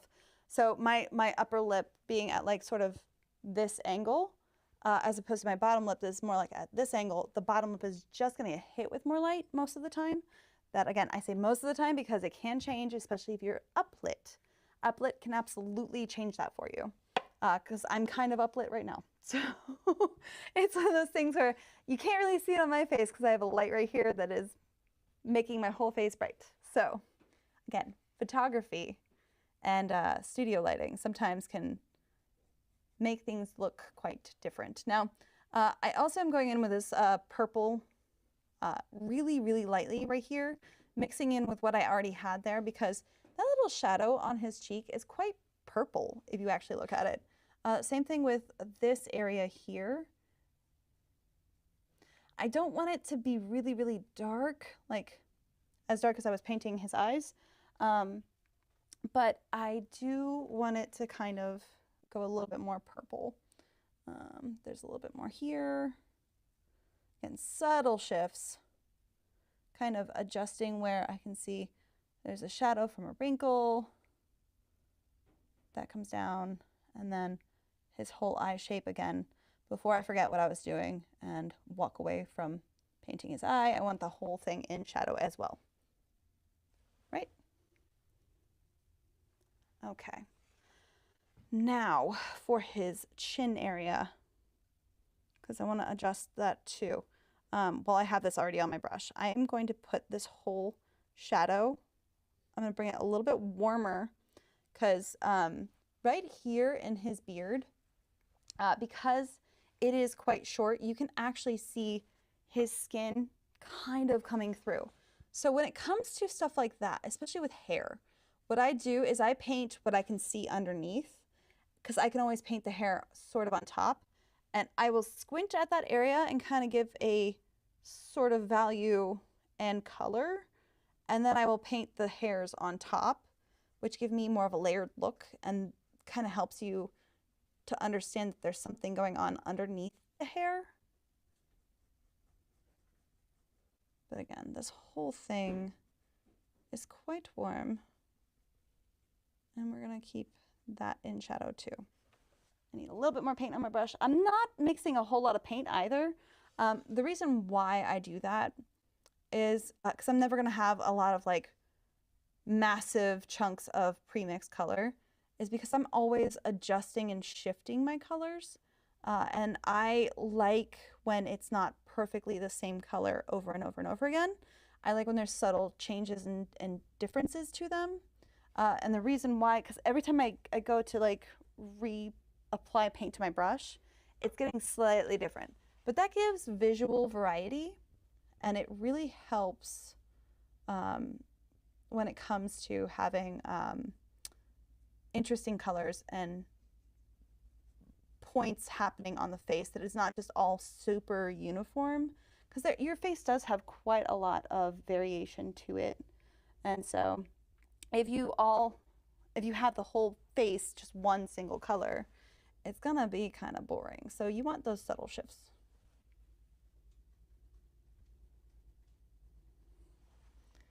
Okay, I'm gonna just give him a really dark shadow here, and I'm gonna have that kind of come into his ear. Carve out those shadow shapes a little bit more. And the top of his ear does also get quite dark, almost to the point where you can't really see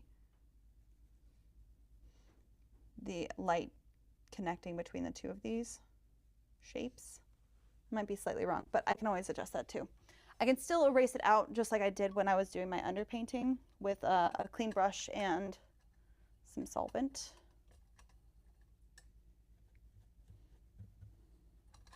I think that might have been the rag I was using earlier. Found it. All right, and how are we doing with questions? We're doing pretty good. Awesome. Is there anybody following along with the painting today? I would love to know, because I always love when people follow along. Or is there somebody out there who is going to do this in the future? Because I know it's sometimes hard to paint along with somebody who's actively painting and you're trying to watch. But I would love to know if somebody's going to attempt to do this now or later. That is quite orange. More orange than I intended. We do have one question that popped up. Yeah. Can you use turpentine if you're doing water mixable? Yes, you can. So when you use a solvent like turpentine or even odorless mineral spirits, you can use those with the water-soluble oils. What will happen sometimes is that surfactant will cause it to dry a little faster. and I mean touch dry. It's an odd thing, but I've had that happen where sorry, I'm also trying to evaluate my colors here. I've had it where I've painted a painting with, I think I got a burnt sienna that was water soluble oils. And I got it on accident during college. And I painted the whole painting just like I normally do. And for whatever reason, the underpainting that I had the water soluble oil in, because it burnt sienna, dried way faster than the other oils, which I honestly was more worried about having a cracking issue at that point. So, because, you know, oil paints, if you do have some that are moving and still trying to cure while others are dry, that can be a problem, especially with, you know, the archivability of it. But it was one of those things that it was a practice piece and I wasn't super worried about it. If you're doing a finished piece and you are mixing them, that could be a problem. So just keep that in mind. I wouldn't really mix them. So we have a couple of people painting along, and a lot of us are watching and hoping to attempt at a later date. I love that so much. Now, if you are painting along and you have any issues with your colors or anything, please let us know in the comments. I can always try my best to help, even though it's kind of difficult when I can't see your painting. I'm trying to make like a yellower version of that coral, that luminous coral.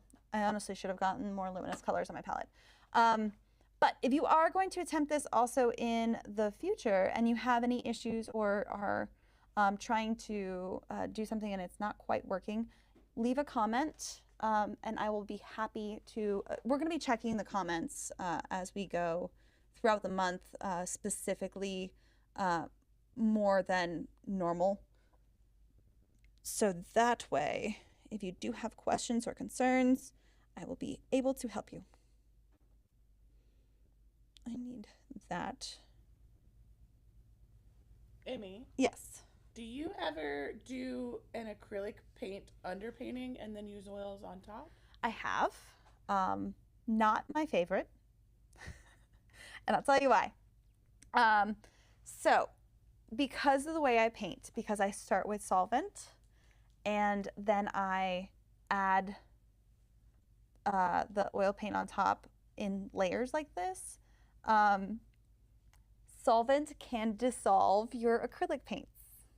Not something fun to find out after you spent hours on an underpainting, and I've done this so many times. I always forget, and I go to do another painting, I'm like, ugh, why isn't this, it gets gummy. It's really odd. So if you are going to paint your underpainting in acrylics, and then you paint oils on top, don't use a ton of solvent because you will dissolve your acrylic paints and then you will have a sticky mess that you are now trying to paint through and it doesn't work. Learn from my mistakes, please. It is not fun. All right, this has a little bit more form to it than I have painted yet. So I'm going to try and get there. All right, now with his eyebrows, I'm usually going to just kind of keep them as like chunks of color, kind of like almost abstract. The reason why I usually do that with my paintings, and I think I did it here, and I just you can hint in the original painting, I left them as blocks of color, and then you can hint at a couple eyebrows, like a couple of hairs, and then because we know what faces look like, your eye will immediately go, that's an eyebrow. You don't need all the information. It is quite nice. It's a little bit of a shorthand. So in case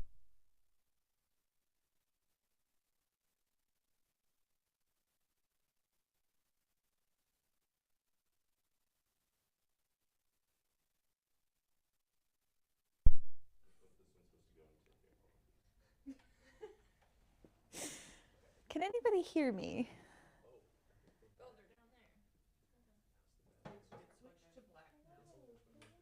Are we back? Yay! Everybody, I think we're back. Okay, that's okay. I mean, if anybody can hear us, then can you hear me? It's a live stream. We're trying our best to fix whatever just happened. But I did stop painting, so we can finish this together. Also, a round of applause to our amazing crew for panic fixing whatever that was. Am I go back to painting? Okay, yeah, we're good. Awesome.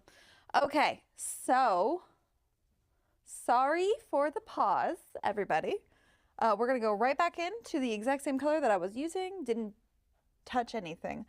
What I was honestly, a little bit of a break kind of did help, because I did notice that I have not blended much of any of this part of his forehead, and it's looking a little wonky. So I'm gonna actually just take my brush and just very lightly just blend it together a little bit. I don't want to blend his little frowny scowl lines. We're gonna call them scowl lines. And that way it just kind of gives a little bit more cohesion. Now, with that being blended, I can tell you that this is still not light enough compared to the painting or the photo. It's also still quite warm over here, and I haven't, like, red, and I haven't quite gotten that either. But we're gonna kind of get to that in a bit when we start. Again, check your drawings, check your colors, check the kind of proportions. Always just keep looking and checking. So I'm gonna just also get a little bit of his ear painted in as well before I get too far and forget that he has an ear. I've done that before a lot too, where I just forgot to paint their whole ear. But there's a really dark shape in there. I'm gonna kind of leave that space because I don't want to have to fight the white pigment that's in this color right now. So yeah, something like that. All right, now that side of his forehead is quite red. Let's fix that. It's redder than that. Let me grab a rag that is more clean. Trash can. No. Okay. More red, less white. That's what I need. Because it's going to mix with whatever you already have down and kind of tint it with that color, because I don't have a ton of it on my brush. I'm just really lightly it's almost like glazing, but it's just mixing on the canvas rather than on my palette, sort of a thing. All right. Then it gets quite red up here. Because if I squint, it looks a little redder than that. Then it gets quite yellow there.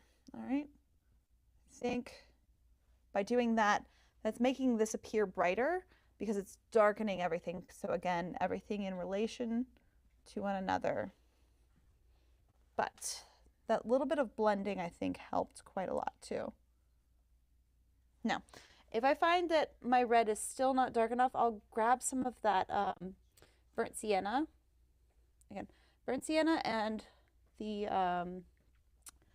permanent red light is a lovely dark red that is a little bit more naturalistic, because that burnt sienna is an orangey brown, but it is still what I consider like a neutral brown. So again, I'm going to kind of pop this in wherever I see it, because this side of his face on his cheek is also quite red in areas. So I'm going to also try and represent that as well. Okay. All right, I'm going to also darken this little area here and there. All right, yeah. Might blend that out later, but I do like how dark that got and how warm. All right, and then there's definitely some red in there. And then it gets kind of a desaturated red further in here. So to desaturate red, you technically want to mix in the opposite color, which is green. I don't have green on my palette. I have blue and yellow. So I'm going to mix the two of those into this mixture. And it gives me a desaturated version of that I just had. Right? That's quite lovely. Oh yeah. That really feels like this area. He does have a little bit of a light touching this little area on the side of his face too. And then this actually gets quite dark too. I feel like it blends into that coral kind of color I have going on. And I don't love that I just did that. So I'm going to take a clean, nothing on my brush. And what I just kind of messed up my drawing. I'm going to push that white pigment away from the area that I don't want it in. So I'm just pushing the pigment away. I didn't actually do much of anything.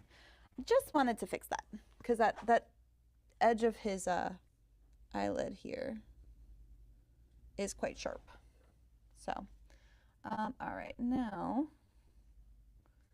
it gets quite red in there, like magenta purpley underneath his eye there. Add a little bit of shadow here. Again, I am still trying to bounce around because we are still just sort of blocking it in.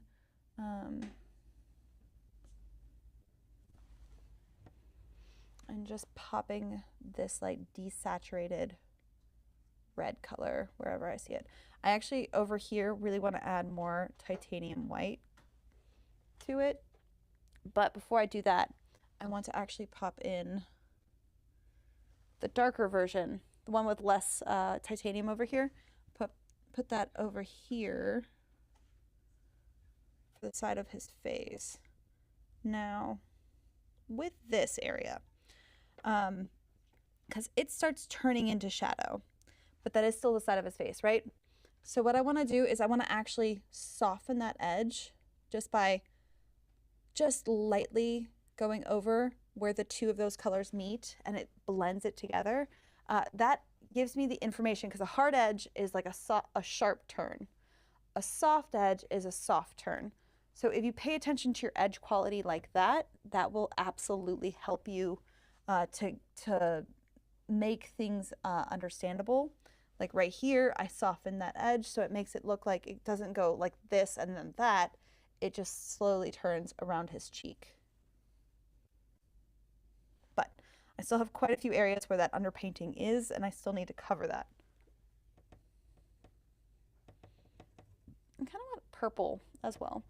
What do I take this titanium white into this sort of purpley mixture that I had up here?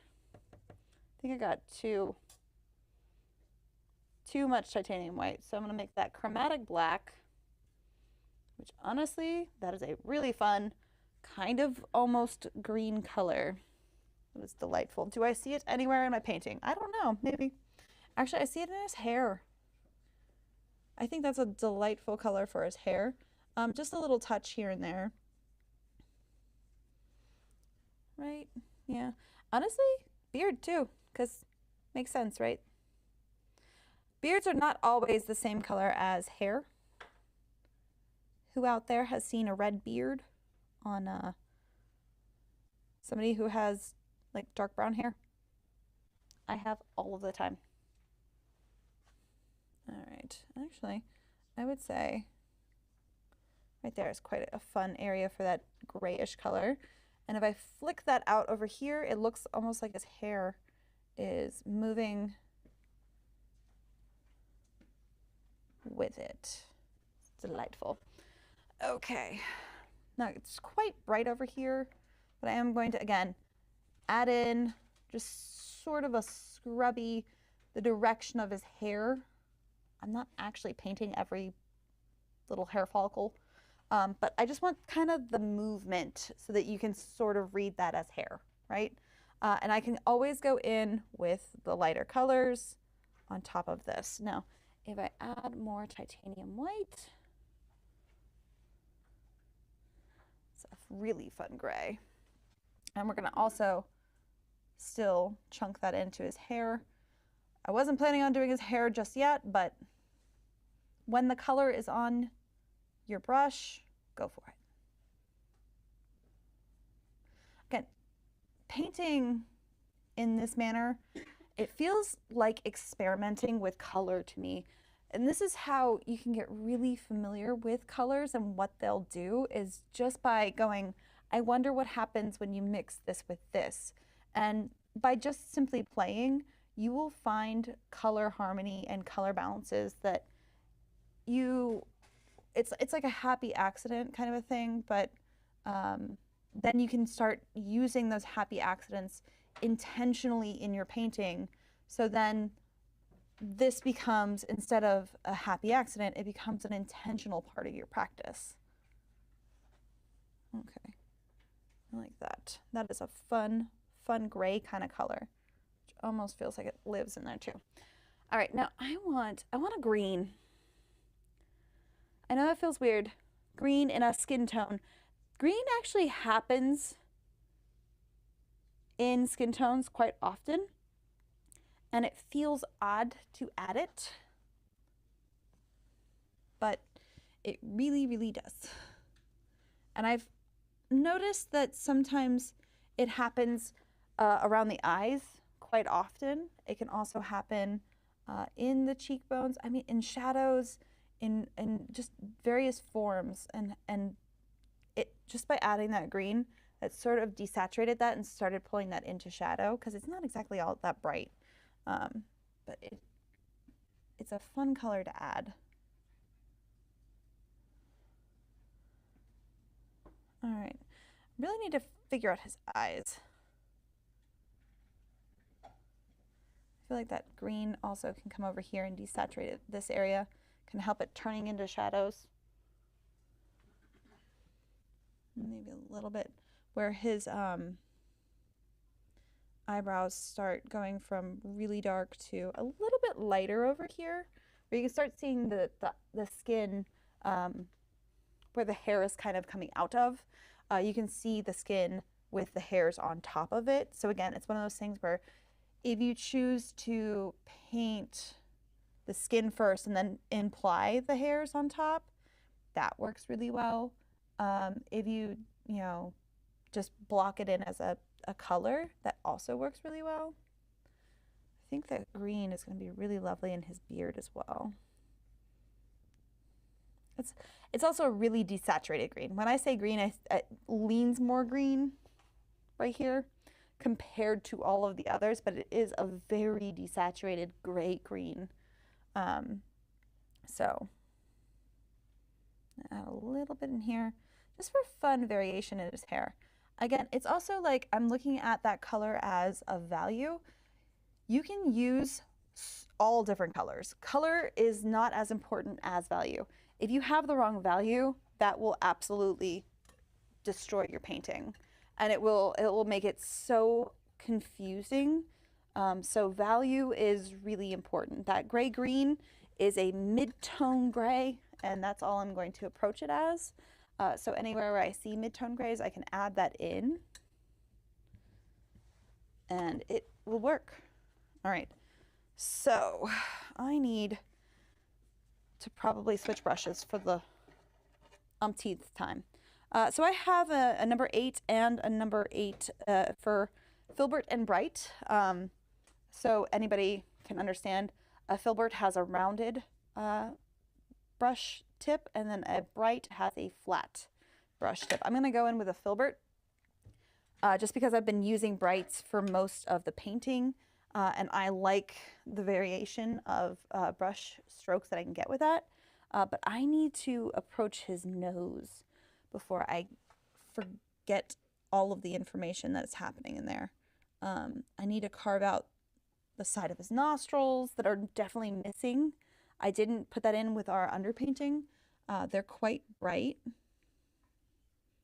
And I'm using it similar how I use the flat, is that I'm using the sharp edge to really carve in the sharp edges that I see.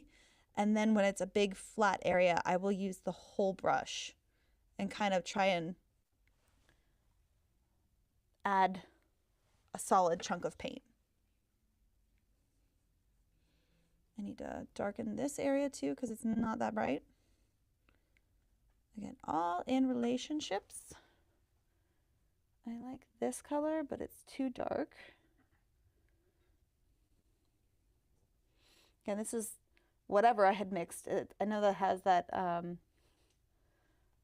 permanent red light and I think burnt sienna, but then I'm mixing it over here with whatever this is, and I think that is a combination of all of those colors with the yellow citron and the titanium white. Again, this is where I'm like, everything kind of gets mixed together on my palette. Again, it helps me with color harmony and an understanding of what is exactly happening. I also just realized I might be blocking the painting, so I'm going to try and stand off to the side a little bit more. If I am blocking the painting while I'm painting it, please let me know. Okay, so this is all like the light area of that sphere. Granted, there's definitely some reflective light down here. And I'm going to use this desaturated color with a little bit more titanium white for that reflective light, because reflective light is still in the shadow area, so I want it to still remain quite cool.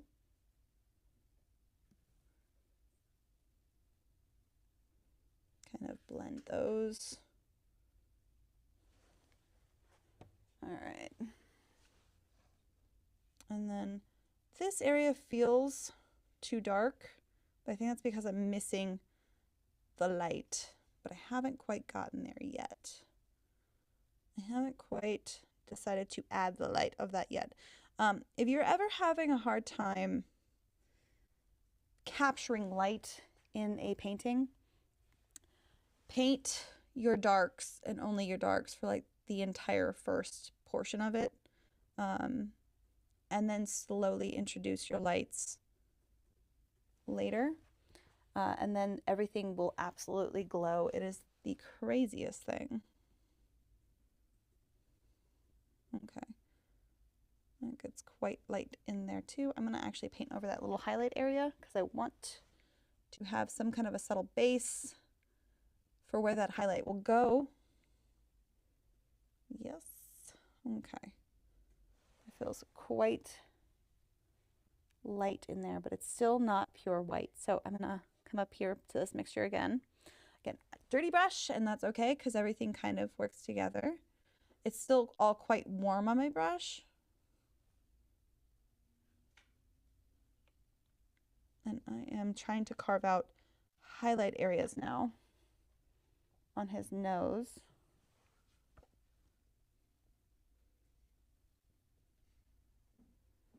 All right. Which will absolutely help us define the light areas from the dark areas, you know? Everything in relation. Just like that. All right. Now, I do think this needs to blend out just a little bit because it is quite a harsh edge. But I like that. That feels good. I'm going to also just blend in. Since I have so many areas already kind of painted in, if I'm missing something right here, sort of blend all the areas together. It'll fill it in. Now, I'm going to use the same sort of highlight color all around the face. Right? And this is where I need to approach this little area. It's bright, but it's not as bright as these highlights. So at least the base area of this kind of part of his skin tone, where I can definitely see quite a lot of like little detailed highlights. I want to stay away from that. I want to squint and give myself big shapes still. Even though I'm working in a small little area, it's almost like breaking it up into just separate, almost folds of his face, almost like approach it like it's fabric, if that makes any sense. And then I can get lighter and lighter as we go. And then pop in highlights just here and there. And that'll kind of give you an indication that he has just some wrinkly skin in that area. Now, I will say, I got quite bright. I'm going to warm that up a little bit. Right here. And I think I'm actually missing quite a lot of shadow shapes because I lost them. It needs to be cooled off a little bit. Yes, that feels better. Okay, so this also turns into shadow, and then this can be blended a little. There we go. All right, and then I need to approach this side of his eye as well, just the same way I did the other one. And I'm not mixing a whole lot of paint on my palette or on my brush. I'm just kind of grabbing a little bit of this and a little bit of that and then applying it, seeing how I like it, and then going back in with subtle variations. Blend that together. All right, and now I need, well, actually before I rinse off my brush, I'm going to take that same area with those highlights, just like I did over here. And he has some crinkly eyes.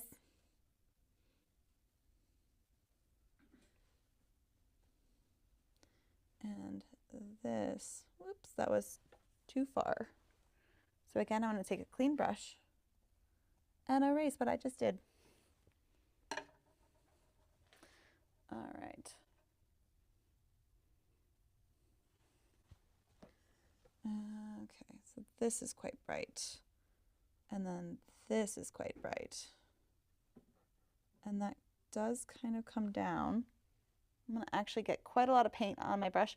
Now, usually I'm going back and forth because I use, with the flattened filberts, I load it up where I keep that sharp point to my brush. So again, I can use that edge. But when I'm loading up my brush and I want a lot of paint, I push it rather than drag it backwards, which really gets a lot of paint. And that is how I get thicker paint. And that will really help you add in those light areas.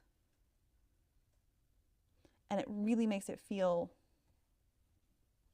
like it is in light when you do that. I feel like your light areas need to have quite thick paint. Just, it doesn't necessarily, it just feels more substantial when I think the paint is a little bit thicker. Okay. And then I need to brighten this area because that also, again, I have like, I always call it painting ADHD, where like I'm jumping around the painting. Again, that is a learned behavior because I always used to like noodle and go from one spot to another and it wouldn't feel cohesive. And I learned to just force myself to jump back and forth. But now it's just so natural for me to go, ooh, I missed that, and then jump around, which, again, shout out to Ming, who has to film me sometimes, and he has to follow my hand. So I'll be over here, then I'll just jump over here, and he has to try and figure out what I'm doing. So, okay. We're going to add, again, they feel like highlights because they are so bright, but it is still a creamy, kind of yellowy peach. And I'm going to use that as my sort of highlights in the areas that get really, really bright. Maybe even add a little bit more white. It's still not pure white, but there's a really bright area here. But just like that, it just a little glisten to his skin, you know? And just a touch here and there.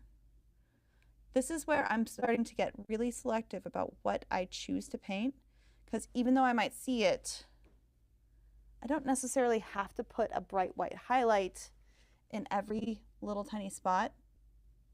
Like, it doesn't have to be as big as the areas that I am observing.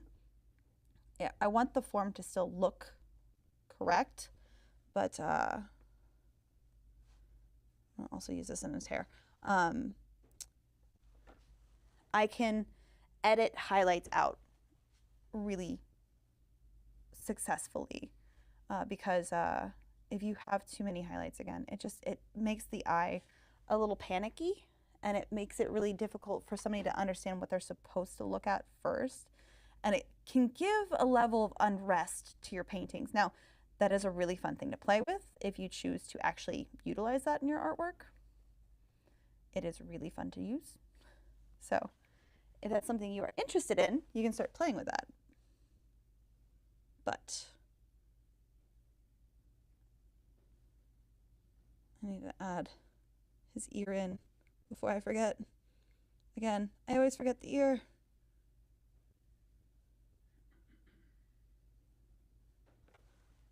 It's sort of there. All right. And kind of lighten this area just a little bit because it feels like it's too dark from here to there. So I'm just going to brighten it up just a little bit. And I can always put the highlight back in.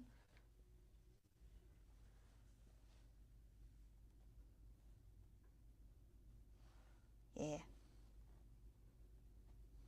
There we go. All right. I know we're getting close to time. What are we doing on time?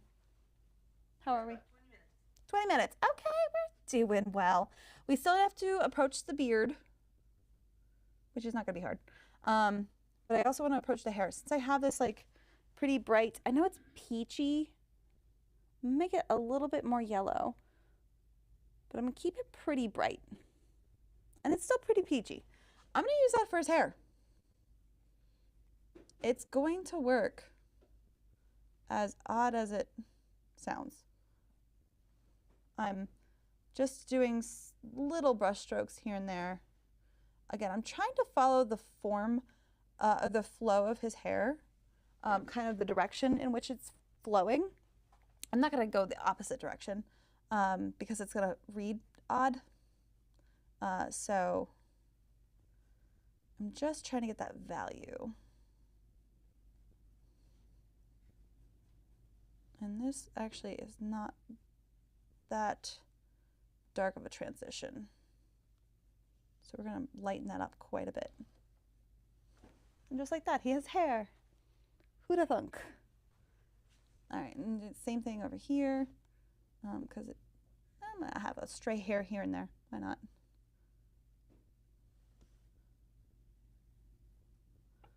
All right. There's a little bit of hair here that's kind of getting a little bit light. Now,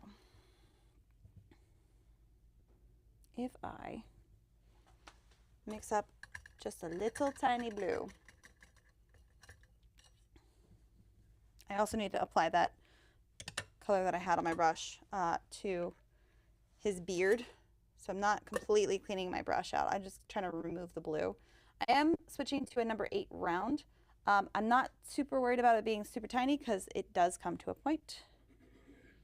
I am going to add a lot more paint though, because I don't need it to be that low on the fat content, but I do need it a bit darker and maybe a little bit more neutral. Like a cool version of my chromatic black, but so more ultramarine blue than burnt sienna, but I need it on the darker side. Yeah, let's something like that. And I'm gonna remove most of it also on my rag here that I have in my hand, and then just get just a little bit on my brush. This is how I'm going to adjust his eyes to look like he has eyes and not just dark holes, like darkness.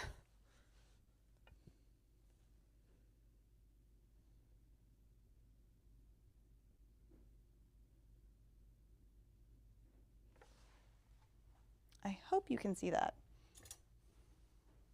That subtle little shift where his eye has now completely, oh, that's too light, come into focus. This a little bit darker here.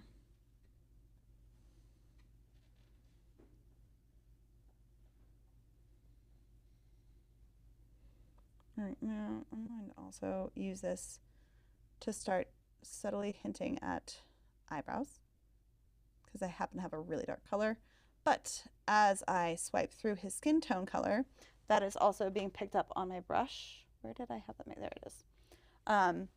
So every time I make a brush stroke, that skin tone color is coming back through his hair.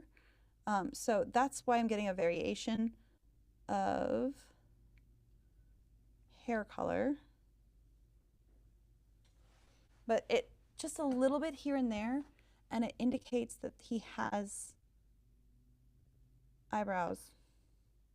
And I don't have to paint every single little hair because I don't have time for that. I don't have the patience for that, to be honest.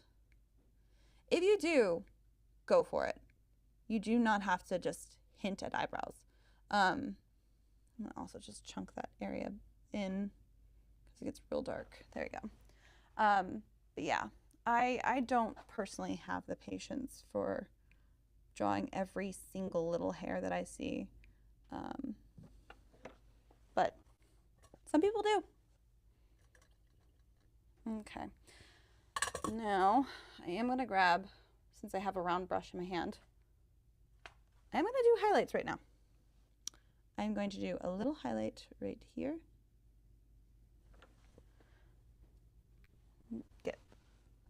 Load my brush up with paint when I do this. Highlight there.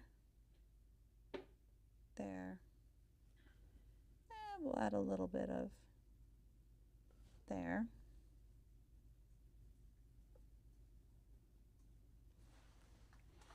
Just tiny little dots of white. Just a little bit on this side of his face. And I'm going to give it a little bit there. Now, for his eyes, I am going to actually switch to the smallest brush that I have because I want the highlight to be very controlled and teeny tiny because there's really not a whole lot of light that can get in there. Now this, I'm going to also need my maul stick because I need a steady hand. So just a teeny tiny touch right there, there.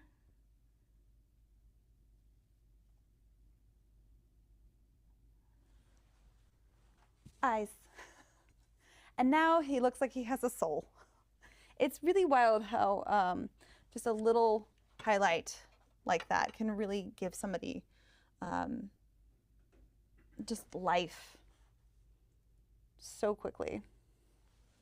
I have that peachy color on my tiny brush here because I also want to just give a little bit of those highlights that I can see in the areas around his eyes.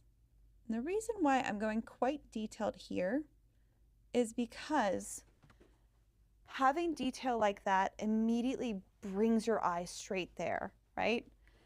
When I have high contrast, it will bring your eyes straight there. So that's why the highlights on his eyes immediately go, ooh, I see that. But it's the combination of having the detail and those contrasts that really bring it together.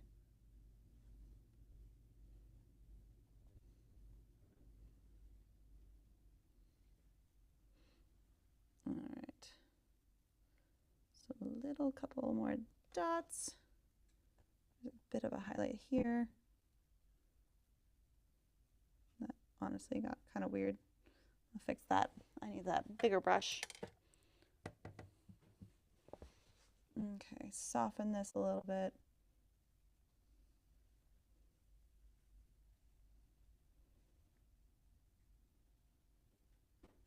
There we go. Look at that. He's a moody man. Now, I need to quickly approach the beard where he has lighter, kind of almost yellowy beard hairs. Some of them do go quite yellow, especially like right here in his area where like it's underneath his nose. I'm going to use some of that permanent yellow medium to actually pull it quite yellow. Now, granted, he also has a hair that kind of goes that way. I'm going to subtly hint at it. Now, again, I'm kind of dry brushing almost. So if you actually here zoom in a little bit to this, you can do this with several colors and it'll get you a really realistic kind of idea. I'm just really lightly, like barely holding onto my brush and just kind of dragging it in the same direction of the hair, just like I did up here with his hair. And then I just softly, subtly drag it through and then add a couple of wild hairs. And it really works. Now I'm going to add this like bluish gray as well for some subtle differences.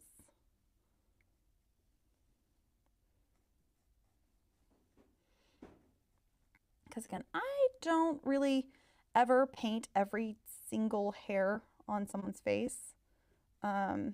I am not that hyper realistic. Again, if you want to do that, that is entirely up to you.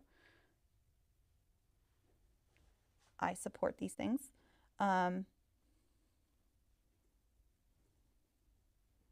Me, I'm more, it kind of gets to that realm of like sort of impressionistic, because I'm giving you the impression of hair, but I'm not painting every single little one.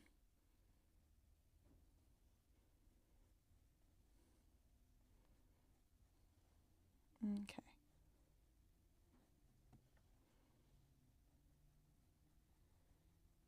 Something like that. All right, now I need definitely more of a brown. I'm going to take this burnt sienna and give me a little bit of that ultramarine blue, just to darken it a bit. And then a little bit of magenta. I need a little bit more of that burnt, or the umber. Gives me a nice chocolatey brown because he has quite a few little areas here. Oh, I didn't paint the bottom lip at all. Okay. A couple people have been wondering about that. You know, you guys can tell me. Again, I have like painting ADHD in the sense of like, I jump around so much. I'm like, oh yeah, he has a bottom lip. It happens quite often to me. We'll get there. Just a couple of brush strokes and it's like it was there the whole time. I also cannot forget that he has a cigar in his mouth. I'm gonna actually paint the whole thing kind of brown because then I can just add a little bit of this yellow medium to lighten it up a little and then subtly shift it into light and then add a touch of titanium white because it does have like almost a chalkiness to it. Right.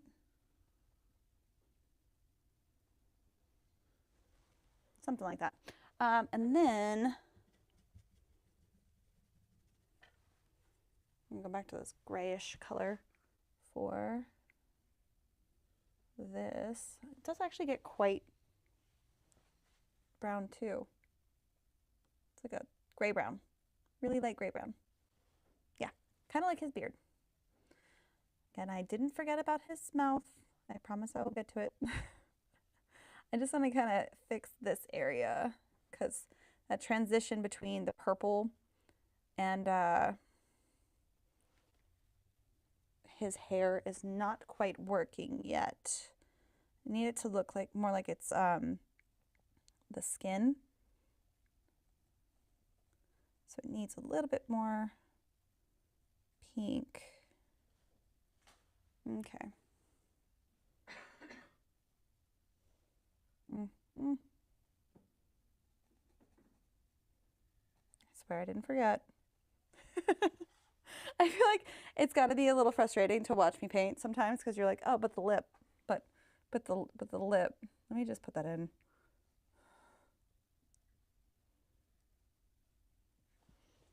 Okay.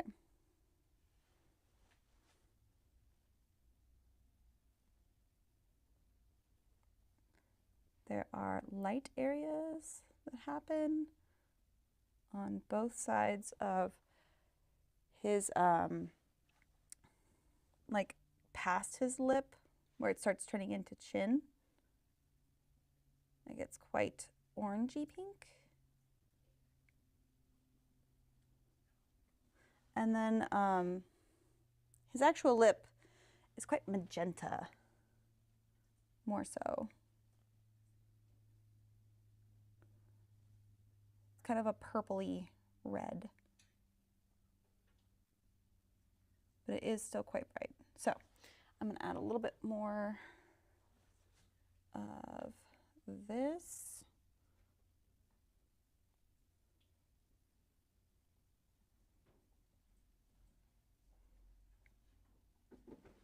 And he has a lip now. It's not perfect. And I could absolutely paint that way better if I had, you know, hours and hours and hours. And you guys absolutely can take way longer than I have taken tonight. You can leave and come back. This is a really great stage if you wanted to stop painting and then take a break and then come back to it tomorrow. And when you do that, like this will still be wet, I promise you. It will still be absolutely not dry. So it's one of those things that if you want to take it in stages, you absolutely can. So just realized his nostrils still not dark enough. Remember, I told you if it wasn't dark enough, I'm gonna come back and paint that. There we go, that's better. And then this is why I mixed this color originally, to get this little dark area where his mouth goes around the cigar. It's quite dark in there. Emmy, I hate to cut you off, but you got about 5 minutes left. Okay, yeah. Maybe a few more since we had a hiccup. That's fine. I will paint for just a couple more minutes and then probably sign off. So I hope you guys have enjoyed this class and kind of have a better understanding of portraiture and kind of how to get to the point of being able to paint someone's face. It seems like a daunting task, and it really can be if you don't know how to start. So I hope you guys have gotten inspired at least to give it a whirl, you know, because it's a really fun process. And it's, if you think of it like you have to have a painting that looks exactly like this guy by the end of it, you're going to be potentially struggling against your own expectations. I look at it like this is practice. This is me refining my craft. I'm experimenting. I'm figuring out more information of how I work as an artist, you know? So don't be afraid to fail. Failure gives you a lot more information about what you're doing than not doing it at all. So, dare to fail. It is a delightful, delightful thing to learn from.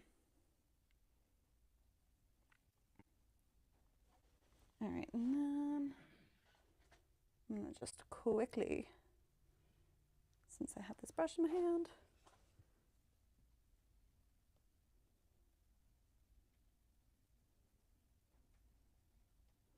again, just hint. I need brighter. Bring it pretty bright.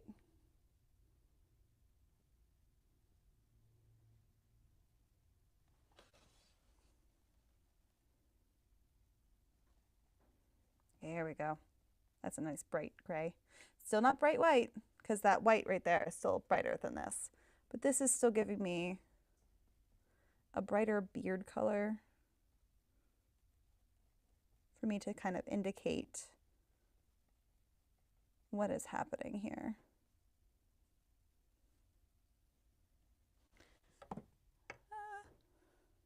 Looking down my palette, not paying attention to where this is going. All right. Honestly, I think if I had another color on my palette, I probably would add yellow ochre. Yellow ochres are really great, especially the hairs that are kind of in this area of his face. That is a really great kind of naturalistic yellow.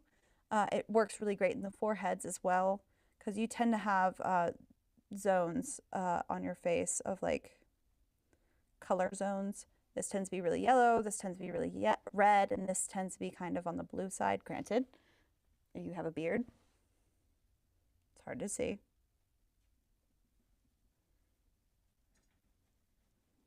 Okay, I think getting close to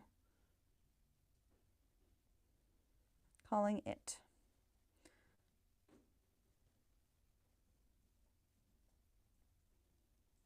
Dude, still need to fix this. Okay, that feels better. Very dapper gentleman. Ignore the ear. Again, I get so into like painting his actual face, or anybody's face for that matter, and I just still forget that they have ears. It happens. But I'm going to call it there officially for our very first Jerry's Live workshop. I thank you guys so much for joining me as I hit my easel. I really appreciate you guys staying here and watching with us, especially with our hiccups and everything, but you guys have been amazing. And again, if you are rewatching this in the future, because you can rewatch this at any time and continue to try this practice at home, if you have questions, put them in the comments. We will always make sure to come back and answer them as soon as we can. Now, if you liked this video, please hit the like button and share with your friends, because the more you share, the more likely that this video is going to be shared with more people that love art.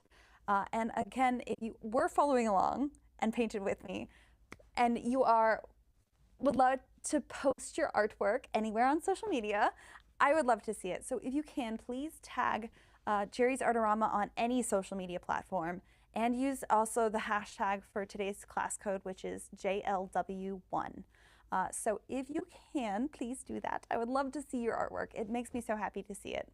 And of course, make sure to join us next month. Not next week, but next month, March 5th. Michaela is going to be here, and she's going to be having an entire workshop on colored pencils, which is going to be amazing and something we've wanted to do for so long, but it is just a slower medium and we need more time.